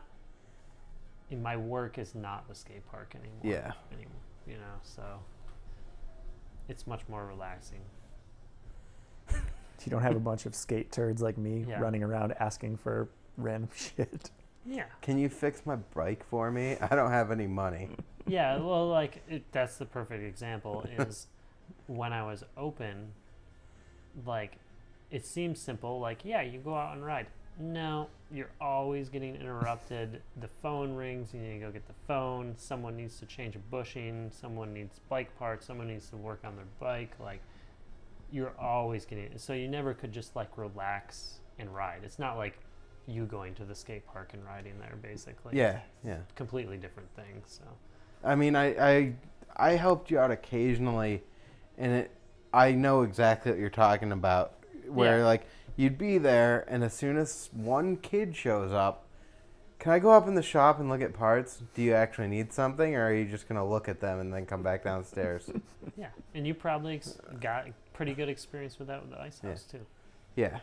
So The ice house was actually funny in a sense because all my product was put away. I never put it out on, like, pegboard or anything. Yeah. Mm. So I would be, like, showing someone parts, and then the next day, the one part they were interested in comes up missing. And I'm like, dude, you're the only one here. You were the only one interested in that. Like, you don't think I know that you stole that, and a week later see it on your Instagram on your bike? Like, it's the gold sprocket that you stole from me. Surprise. Dude, I do not understand that. And it was like, look, this isn't a business or anything. Like, you're just not welcome here anymore. That's, like, the bottom line. Don't show up to my jams either. That's the shit I don't get. It's like, why would you steal from somebody or a place that's, like, down for what you're doing? Like, if you want to steal from somewhere, When I probably only wanted $15 for it. I mean, it was like, I wasn't trying to make money off of it. I was trying to just support what was needed. bunch of dicks. Yeah. How often did that happen there? I'm only positive of one time. Mm-hmm. But for the most part, it wasn't like we were open to just general people. So Right. it's like your close crew was there, and that was really about it. There were only a couple of times other people were there. Mm-hmm. And it was that one time, it's like, okay, Yeah. just don't show back up here, please. Do you have, like, a favorite, I don't know, like, memory or night or, like, filming session or something like that from that time? Not in particular. Everything really moved fast there. Like, from the date we got the place to tearing all those shelves down to, like, building different things and everything. Mm-hmm. Everything moved so fast that there wasn't ever, like, a favorite setup or even really favorite night, because we just had a lot of good ones. But some of the more memorable times, I guess, would be the nights you didn't even ride. Mm-hmm. Like, you show up there and just hang out as a crew, maybe throw some darts, like, probably didn't even pull the bikes out of the car, and then, like, all right, whatever. You know, it was just, like, good times was what was so cool about it. You know, you didn't feel pressured to ride or anything. Mm-hmm. Our last lock-in that we did, like the final one before we tore everything out, everyone rode a couple hours, and then the one dude brought his PS2, and we just played Matt Hoffman's Pro BMX for, like, the entire night. Like, this is ridiculous. Sweet. I think I had a... Was there a pizza shop that delivered there? Yeah. Oh man, you had it set up. Yeah. It was pretty good. Except you guys remember how dark it was up there. Like, they would pull in and be like, where do we go? Yeah. That was the same at HCS, and it wasn't dark. Everyone pulls in like, where is anything? Yeah. I've never had that issue with HCS, but I guess now it'd probably be more confusing if you were trying to get to HCS rather than Spooky Action.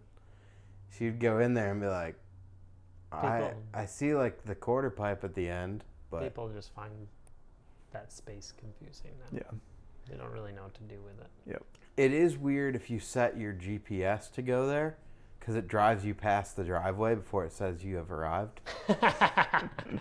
Maybe they're putting you on the driveway that my dad put that huge pile of sand on. I bet it's because you're on the far end of the building. Yeah.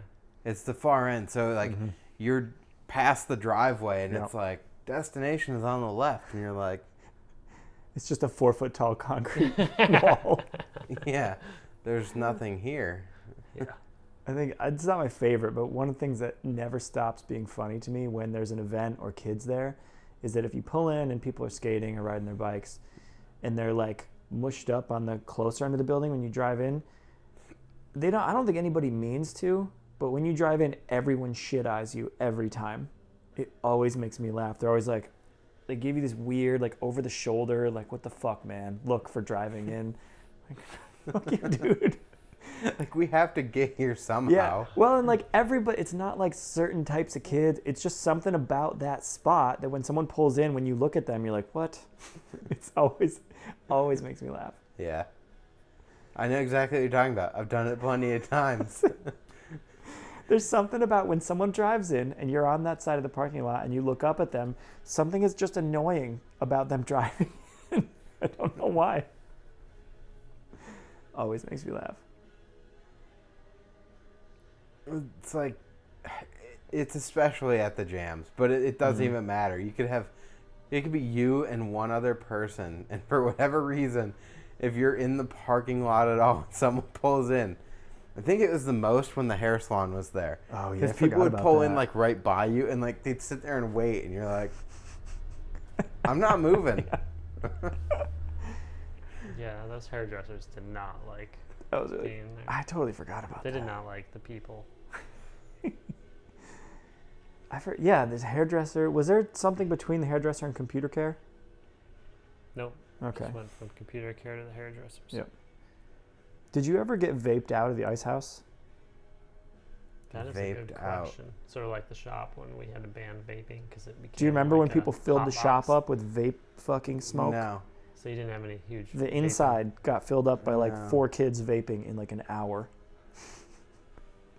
For anybody listening who hasn't been there, the ceilings are like 30 feet high.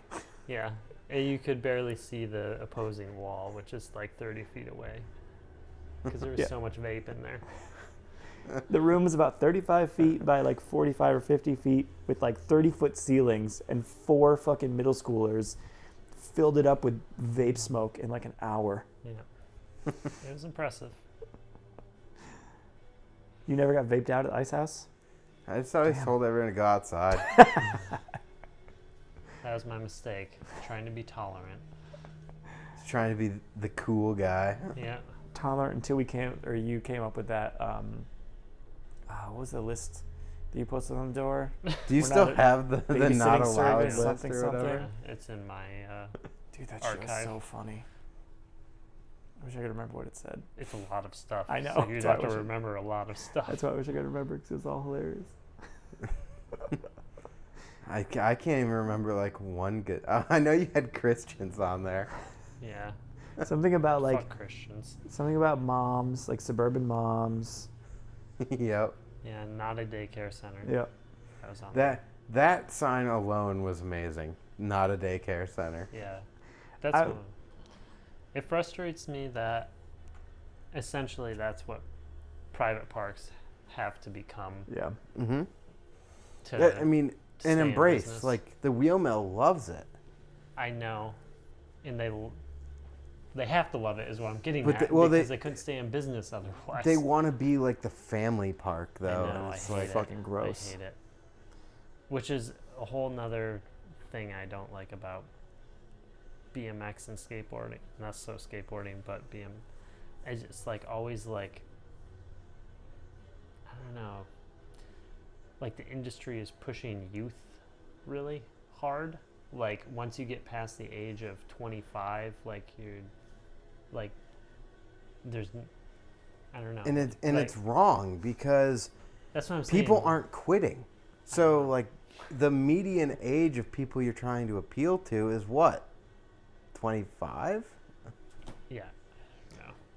I mean, I get from a like just trying to make money perspective why you do that, but that's not what most companies that drive the industries are doing necessarily. Like, they need to make money to stay in business, but they're not just trying to make money. They're trying to do something for BMX, for skating, for whatever. Yeah.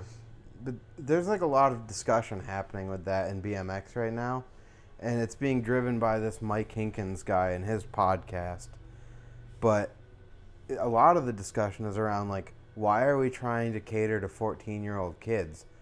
You gotta cater to the, like, 20 to 30-year-old that's working and spending their own money. You have to make stuff they want to buy. Well, and 14-year-old kids aren't buying stuff to look like other 14-year-old kids. Right. They're buying stuff to look like the older dudes they respect. And so to, like, gear any industry towards the, like, the actual consumer is wrong. That's not what people are coming for. Yeah. If they made stuff that, like, us older dudes wanted to buy and ride, the little kids are going to be like, well, all these guys are riding that. That's what I want. Yeah. Dude, this is vaguely related, but I think towards the top of one of my favorite things that ever happened to HCS is when we didn't have stairs to the shop. It was just the, like, straight up and down, like, pieces of wood ladder, and parents wouldn't go up there, and how pissed off they got that there wasn't a way for them to get up there. Oh, it was beautiful. It was so, every time parents brought kids in to buy stuff, the kids would go up and the parents would be like so fucking upset that they couldn't get up there. Like, well, you just come up. Like, well, where are the stairs? Like, no, there's just a ladder. Come up or don't. But it was awesome. Yeah. It was so good. They were livid. Yeah, they didn't like that. It was great. I like when they're like, well, can you bring it down for us to look at it? And whenever I was watching the shop, can you just bring it down and we'll look at it? No. Nope. Shop's upstairs. You either buy it upstairs or you're not getting it. That's right. That was so good. Wonder why I had that policy. I don't know. Because what would happen is the same thing when you're trying to ride and a kid wants to look at stuff down, right? And then they're not going to buy any carry of it all it. back upstairs. Oh, yeah. Now it's all coming back to me.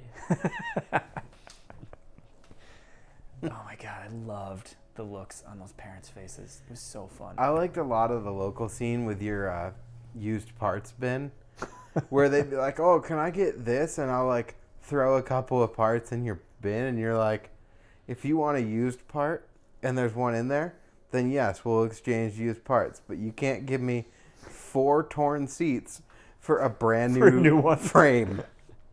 Yeah. I need a frame, and I have 4 torn seats. Are we cool? Can we trade? In what world are you living? It's not cool. Yeah, like, sorry, I don't have that much money to buy you a frame. And, like, you'd have a pretty decent loadout of good used parts in there, and then, like, just that whole Endicott crew that kept coming over, they would take all your good stuff and throw just complete broken garbage in there, and you're like, Yeah. That's all right, though. well, it kept the kids riding, and it is what it is. But yeah, there's a good little while. It's like, that's not an equivalent swap, man. The thing that always bugged me with that is, like, fine, fair enough. Take a penny, leave a penny tray, but for parts, great. But inevitably, 90% of that, they would take it and they'd stand there and look at you and be like, you're going to put it on, right? Like, we just gave you free parts. Like, you go put it on. No. Yeah. I liked that whole Endicott crew for a while didn't have seats or seat posts. Yeah. And then you would give them one and a seat post clamp and, like, hook them all up, and next week they'd be like, yeah, I don't have one again. It's the Where most did it dangerous go? fucking They thing ever. traded it for a frame. Yeah, they were really into trading.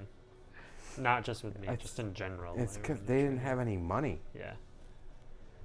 Which, again, like, fine. That's part of the point of, like, used parts. But to, like, take used parts for free, not be super appreciative, and then just stand there expectantly that, like, someone's going to service the used part they just gave you. Like, go figure out how to put it on.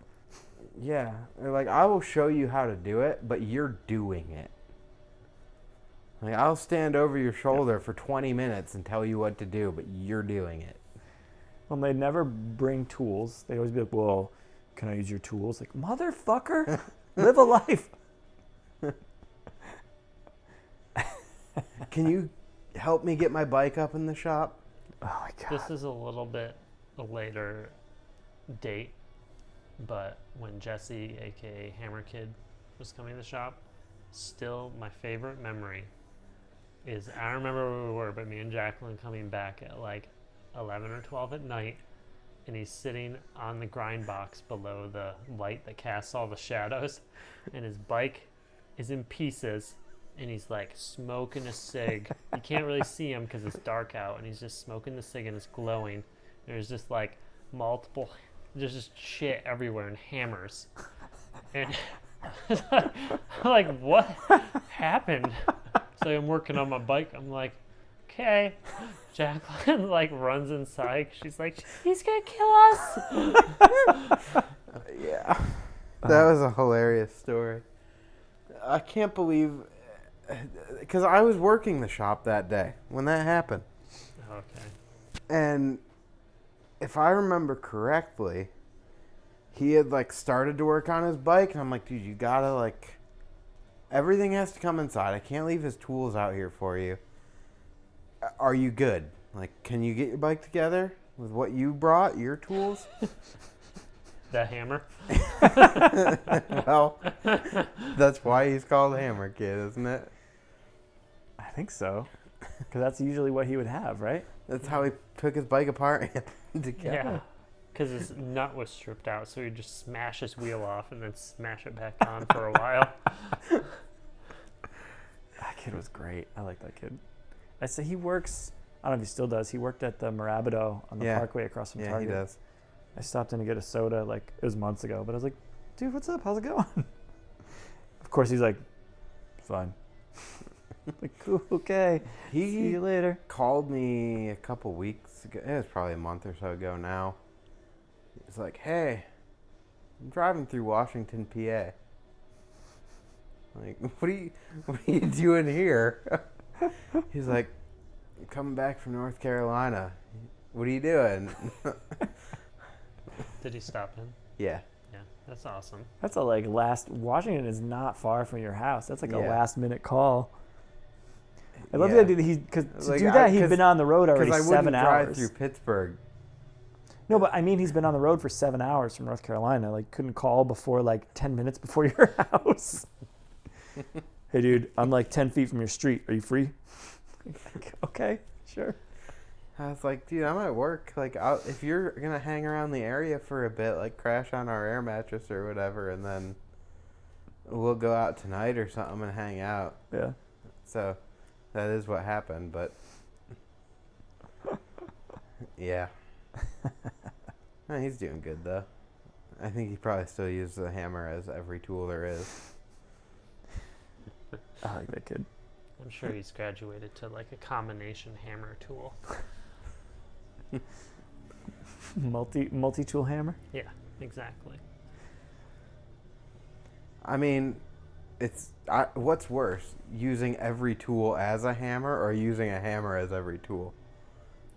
What do you mean by worse? I don't know. Good question. Yeah. That is a good question. I mean, I know that anytime you'd be using Derek's tools and you're like, I'm just going to jam this and like hit it with the wrench real quick. He's like, use a hammer. It's because you're using my shit, Yeah, damn it. don't break my wrench because you were too lazy to go get the hammer. Fair enough. I'm sorry. I like that over the years, like, as you've gotten more and more organized, like, it makes you more busy. I get why you do it, but it makes you more busy because anytime someone needs to use a tool, you need to get it and put it away, because if it's in the wrong place, you're like, no, it has to be in the right place, right there. That's what happens when you have so much shit.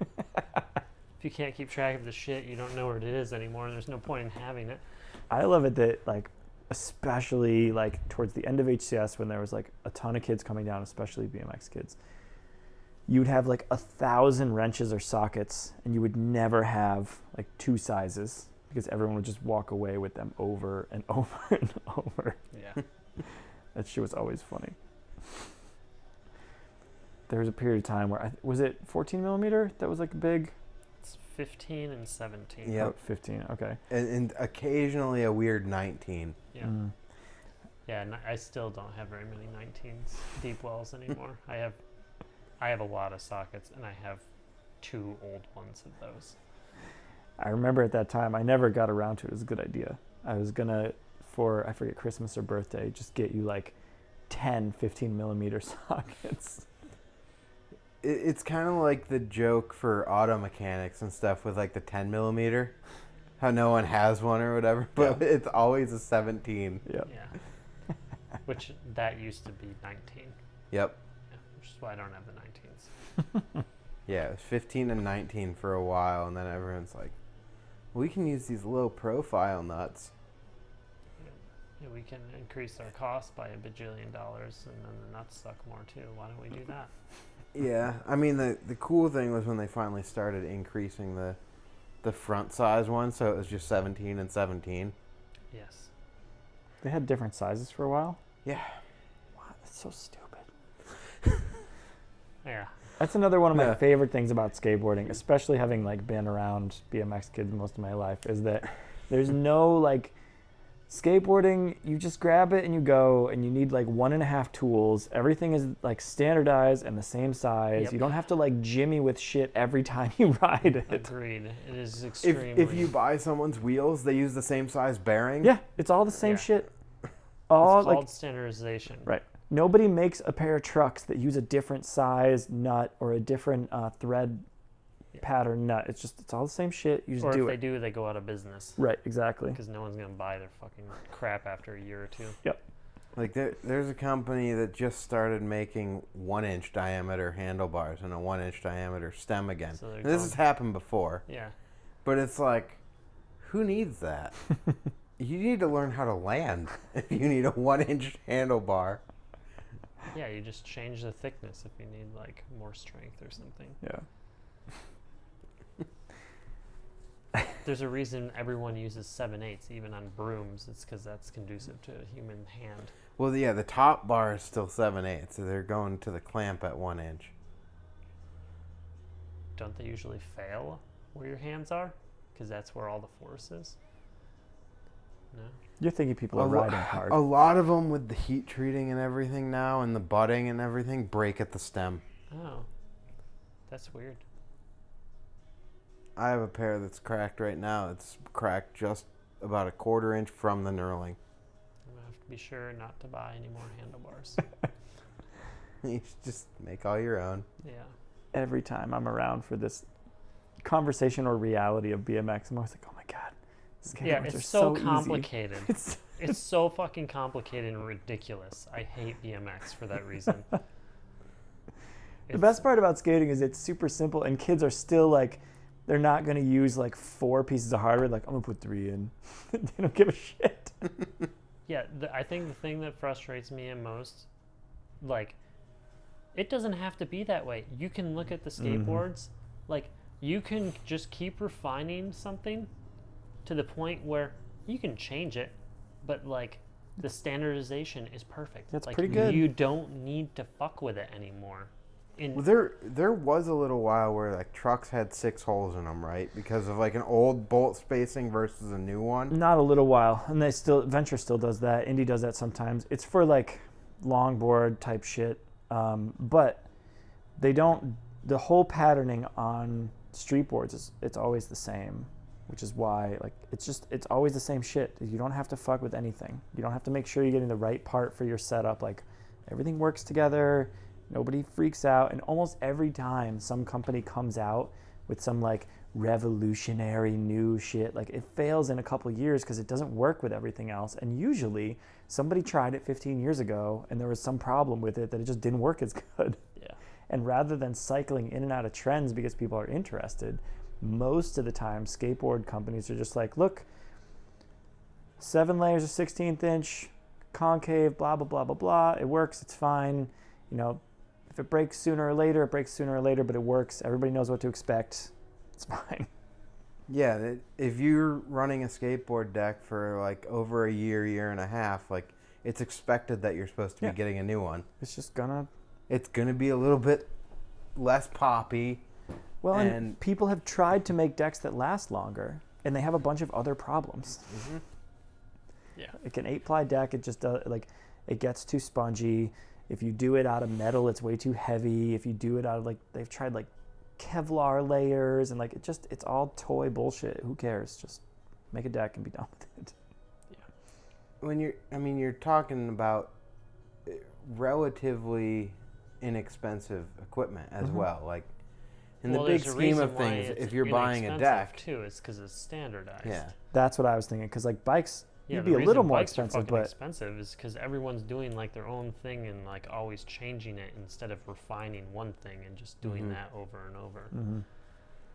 Yeah, it's the most aggravating crap ever. Like I don't understand it.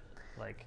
Right, because if it was basically standardized, then you could have different thicknesses, but like you wouldn't need different designs for dropouts to be like fit welded in to the rear forks in a weird way. It would just go in, it's fine. The perfect example of that, Primo walls, okay? They had that tire perfect. It was perfect. Like they didn't need to do anything besides just keep making it and promote it with like popular riders, basically. Like if you need to change the size, change the size. Don't change the thickness. Don't change the rubber. You can make it bigger. You can do like the 2.3 if people want it wider. Yeah. You just like you don't need to improve it. Like like you just keep doing that with different parts. I agree. And it's the world's best BMX tire ever. I mean, the only way it could have got better is if it didn't have tread on it. It was just thick, same rubber and everything. But, yeah, I mean, you can do that with every bike part. Mm-hmm. That is the best tire. We were talking about that on the last one. I was like, that is the best tire ever. But it's ridiculous, though. Like, why don't they do that with, like, the main problems of all BMX bikes? They have the headset problem solved, basically. That's standardized, and you just put a bearing in. Essentially, that's the equivalent to a skateboard.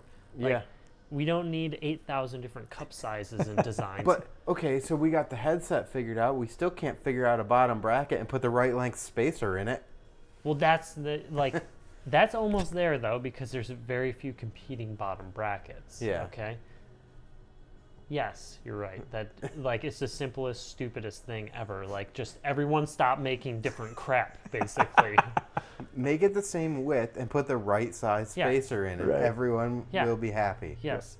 And then the biggest problem with bikes though, it's the wheels.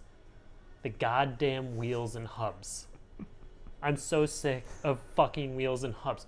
Why has no one just had like a continuous development of a hub? Rims we got, like the rims have been streamlined and they're getting hopefully hypothetically better. But the hubs, no. Like everyone just is like, I'm going to abandon our hub design or we're going to come up with a new different one that's even better than that one instead of just making that design better. Yeah, instead of doing that, just like I feel like a lot of it, at least from the outside, I don't know from the inside, but I feel like a lot of it is there's a weird obsession that I don't understand. It's not always there, but has been for a while in BMX with weight. Like, so what if it's an extra 4 ounces? Get the fuck over it. Take the change out of your pockets and throw it away. Exactly. Put on a lighter t-shirt. Like, it's going to be 4 ounces. Who gives a fuck? If you're riding with your phone in your pocket and your wallet and keys, then every bit that you complained about is now doesn't matter. Because it feels like a lot of the redesigns are like, ooh, we could reduce weight. Just make it good. Yeah. That's it. I don't, yeah. Well, there was a progression for a while with handlebar height that was going up by like 0.05 inches. Over and over every couple months, someone else would come out with the next bar and it was 0.05 inches taller. And it went from, they were all under 8 inches, like with 8 inches being the tallest handlebar, to 10 inches. Yeah. But it was 0.05 at a time. And you're like... It's so fucking stupid because that can just the human body ranges from X to X. You can figure out what the optimal handlebar height is, not to destroy your back, but to be able to bunny hop high. Mm-hmm. Like, you can do that geometrically, like laying out Yeah. lines for it. But so then they, like, after a certain point, though, they would make the next height handlebar, and then they would make a stem that actually sat lower. So then you had to start compensating, and then they started making them, all right, well, now we've made them lower, now we're making them higher. So now instead of, like, the stem's gone all over the place, the handlebars have gone all over the place. They've made the head tubes longer now, so you don't have to trim the steer tube. Why not just make the steer tube shorter? And have a standardized stem height? Like, who needs to adjust the height of the stem at all? It's a block of aluminum. I have never seen a stem fail there, like a conventional stem. No, you see the head tube shear off. Well, that's not a problem with the stem, Or the though. steer tube, I mean. That's a problem with the steer tube. Well, and I think it's like the spacers and all the gap that you've got leverage-wise. But Exactly. Yeah, There shouldn't even be spacers there. Yeah, make it shorter, or they've made the head tube longer, which now all the forks come extra long. Yeah, there's a reason why on motorcycles, like, if you want your handlebars higher, you put different handlebars on. You don't change the fucking height of the stem and the forks. And because every time you change something, because it's been partially standardized, then that's why you need a bunch of weird spacers all the time. Because like some shit is like halfway standardized. You're like, well, try it this way. Stem below, it's a 20-inch bike. It just all stays the same. So handlebars, you need to go up, you get bigger handlebars. Like, so the tire thing too, when everything, those were going up by 0.05 also, going from like 2.25 was the widest anyone really had for a long time. Maxxis Max Daddy. People only rode it in the front. Then 2.3, 2.35, 2.4, and there might have been 2.45. But they got to a point where they were too wide for the frame, so they had to start redesigning frames to go around it. You know, like. But see, that's the part. The real question is, what are they doing with the wider tire? Well, who cares about the wider tire to me? Like, that part where they had to start redesigning the frame, no, they did not. Like, just don't redesign the frame. Yes. If you want to ride a bigger tire, find a different fucking bike. This is the bike we make. It works good. If you don't like it, go find something else. Yeah. Because, like, to me, the idea that, oh, well, some kids are buying tires that don't fit our frames, the idea that after that what happens is a sort of like, therefore we must redesign the whole frame to fit this random tire that people are into at the moment. Fucking why? I agree. Yeah, it's bizarre. Is BMX still super obsessed with like color matching everything? Well, so color schemes? Or is that over? Ugh. So gross. A lot of it is just because black, though. So I don't know how skateboarding is, but BMX is very saturated as far as like the market goes. There's so many companies popping up left and right making the exact same thing. That's because they aren't making it. That the colors are the only reason, or the only like reason for cash flow, basically. Essentially, everyone's making everything at the same factory in China and then putting their sticker on it and then selling it in the colors. What differentiates most of them? Well, that and like Odyssey is a good example. They'll have a new version of their pedal every 2 or 3 months, and it's just the new colorway. Yeah. But if you're like that kid, you want the newest, freshest ones, so you're always buying Odyssey's new pedals. Instead of like, well, my pedals are still good, and I'm not going to replace my black ones with new black ones until they're worn out. But if you're all about the fresh colorways and stuff, you're spending money. So I think a lot of that, the 0.05 on the handlebars, the 0.05 on the tires, the colors, it's all to keep people spending money. Plastic pegs. The stupidest development in BMX history. There's plastic trucks though, right? No. For a while. I thought that one company had like a plastic sheet on them or a skin. Base.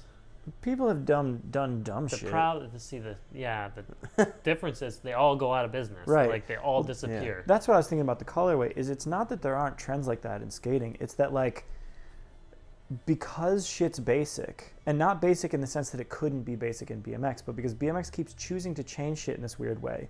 Like, there's a lot, like, companies change board graphics constantly. That's all they do is change board graphics. Yeah. But the reason that's easy to do is the boards are just the boards. Like, nobody's making crazy fucking bullshit and staying in business.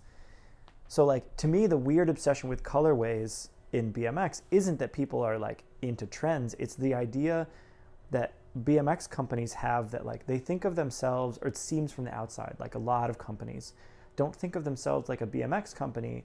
They think of themselves, well, we're a BMX company right now, but soon we're gonna do all this shit. Like, no, just fucking make pedals.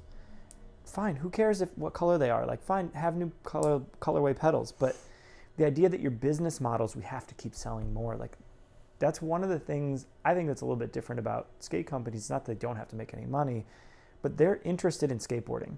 Yes. And so that's all they do. And so when they make new board graphics, it's usually like, we that own the company and we, the riders, think this is really fucking cool, and other skaters will think it's cool. It's not, let's figure out how to sell them some new shit.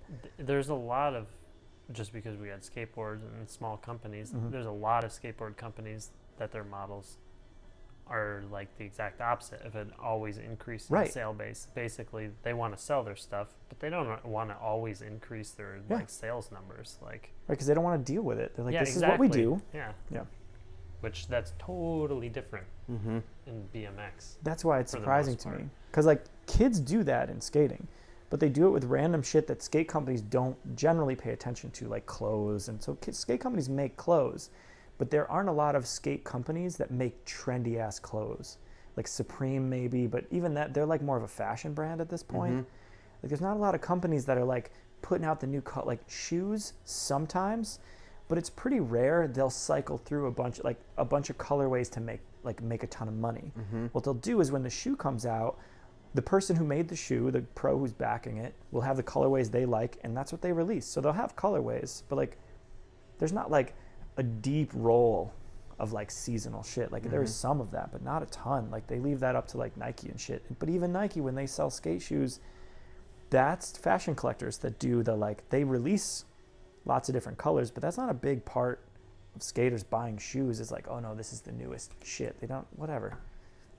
Who cares? Yeah. It comes back to sort of the design thing that, like, if you like the shoes, that's the shoes you want. I think it comes back to the competition thing. I wouldn't disagree. I mean, it's one of the things I love about skating is even when people are doing it in like a shitty, like against each other way, it's still fun and pushing each other forward generally. But like with BMX, it'll be like, you don't have this newest like colorway, like, nope. Yeah, it's so weird. Oh, it's wild. Yeah.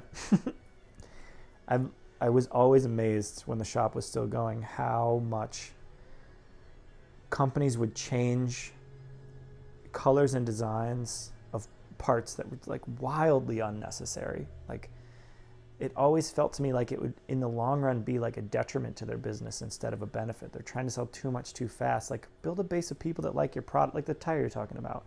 Build a base of people that like your product and then make your fucking product. That's it. Yeah. Stop trying to be Kmart. Just be a BMX company. I need to wrap up here and take off because we're gonna do some family stuff coming up. But this was fun, in my opinion. I like the ranting method more than like the interview method. So we should do this again next time. Oh, next time we do it, we should come up with rant topics. Go for it. No. I think I'll it's come gonna. up with rant topics. I think it's gonna just go and like, you'll end up not getting what you wanted to out of it. No, but I'm not saying come up with topics because like there's a certain thing I want people to say, but just to like have start with something and just let it roll, basically. Anyway, thanks for having me on. Yeah.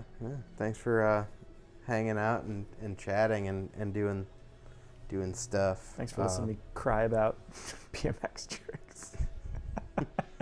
What is your active social media right now? Is it just Spooky Action Industrial Arts on Instagram? I think so. Yes. Yeah. And then I know you still have the HCS skate park one, but it's less active than. Yeah, it's in the dormant state right now. Less active. Is it like a year or two since the last post? Jacqueline puts stuff. Oh, she does. Okay. I think I put like the jam flyer up last year on it at like one point, and then I'm like, no one's using this. And then if you post on it, you get a bunch of responses and like likes on it and comments, and you're like, oh. And then as soon as you make one post, there's a whole bunch of DMs that come in that are like, hey, are you guys going to be open? Or like, can we come by? So it's like you open Pandora's box as soon as you post something on it. Essentially, yes. Just let it be dead. Hibernation. Yep. It's in hibernation. Hibernation mode right now. Okay. Hopefully soon to be not in hibernation. Spooky Action, is the website still up? Yeah. Cool. Okay, so it's spookyactionindustrialarts.com as well. Mm-hmm. If you want to see cool fabrications. A lot of people listening to this probably have seen some of your cool fabrications in the sense of ramps and rails and trophies. And bike stuff too. Yeah, bikes, cars. Also, you can keep an eye on the HCS Facebook page because we do have shows and events where we do open too. So those get listed up there too when we're having, like we have a show coming up. So. And you do private rentals of the park. Yeah. Yeah, and that happens once in a while too. What's the minimum? The minimum for rental is $50. Okay, so $50. That's not even 2 sessions at the wheel mill. You can rent the whole park and have all your friends there. Yep. It's not $50 the cost. $50 is the minimum. Minimum, yeah. And then there's like whatever it is per person or something. The per head cost or whatever. So hit them up if you're don't come through the area and be like, hey, I'm in town today, I'd like to skate or ride. Yeah, it doesn't, usually I'm too busy to do that. If you know like a week or two in advance that you're coming through the Binghamton area, that would probably work ideally. Yep. Like, we want to ride the park. Okay. Yeah, call ahead and make good appointment sort of. Yeah. I will do last minute appointments, but you need to make it worth my while if that happens, basically. Yeah. You and your buddy are not going to be worthwhile. Depends how good the hand jobs are. Yeah. Fair enough. It's true. If you have those nice, like, rough, calloused hands and you know how to work it, you come on through. Derek's open. Might even waive the admission fee.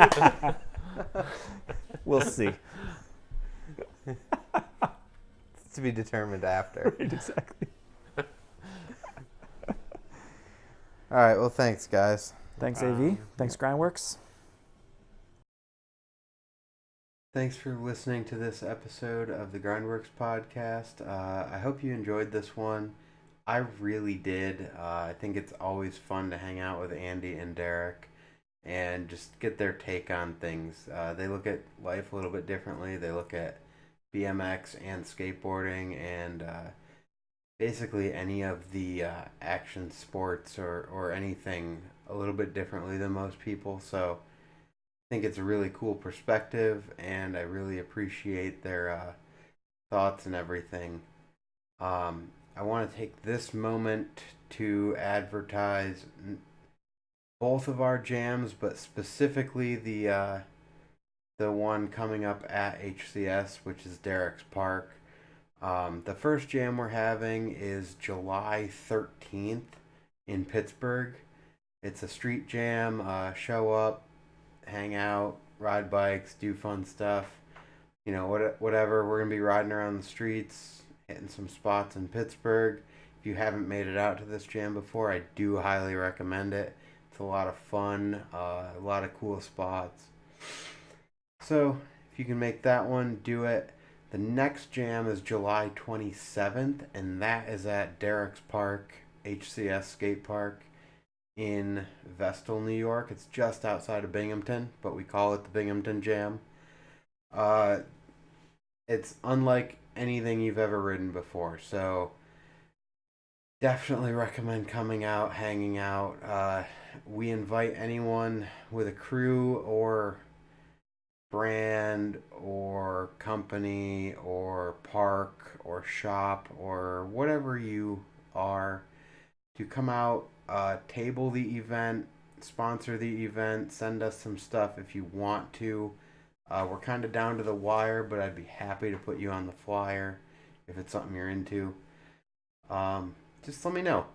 But anyway, this jam is going to be the one to go to if you can only make one. So that's personal opinion. I know a lot of people are going to argue that the Pittsburgh Jam's the one to be at. But anyway, Derek does a lot for us. He's done a lot for me personally. He does a lot for GrindWorks. He does, kind of a lot of under the radar stuff for his scene. Always has. More recently transitioned away from the skate park full time and only rents it out for different events and stuff at the moment. So that's where, us hosting the jam there allows you guys to come in, check out the park that he's built over time, and really appreciate the work and art that goes into creating such a space.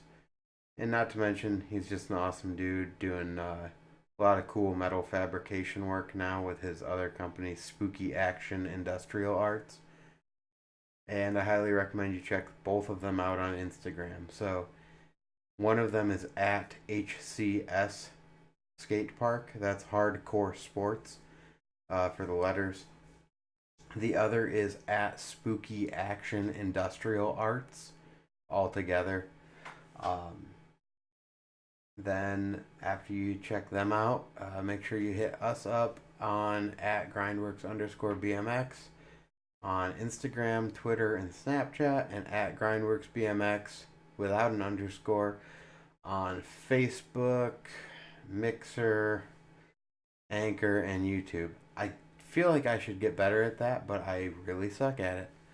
And then if you're watching this on YouTube, don't forget to like, comment, and subscribe to the video. And if you're listening on a podcast app, make sure you hit the subscribe or whatever the heck it is on your particular app. But make sure you're getting all these episodes. And we will catch you next time. The next episode should be with... Man, I should know this right off the top of my head. It's Mitch McCracken. He has a small machine shop, MHS Manufacturing, and he's doing a bunch of cool small run stuff. So if you're interested in that type of thing, check back on the next one. You should check back anyway. Alright, anyway, thanks for listening to me ramble here for a minute. And I'll catch you next time.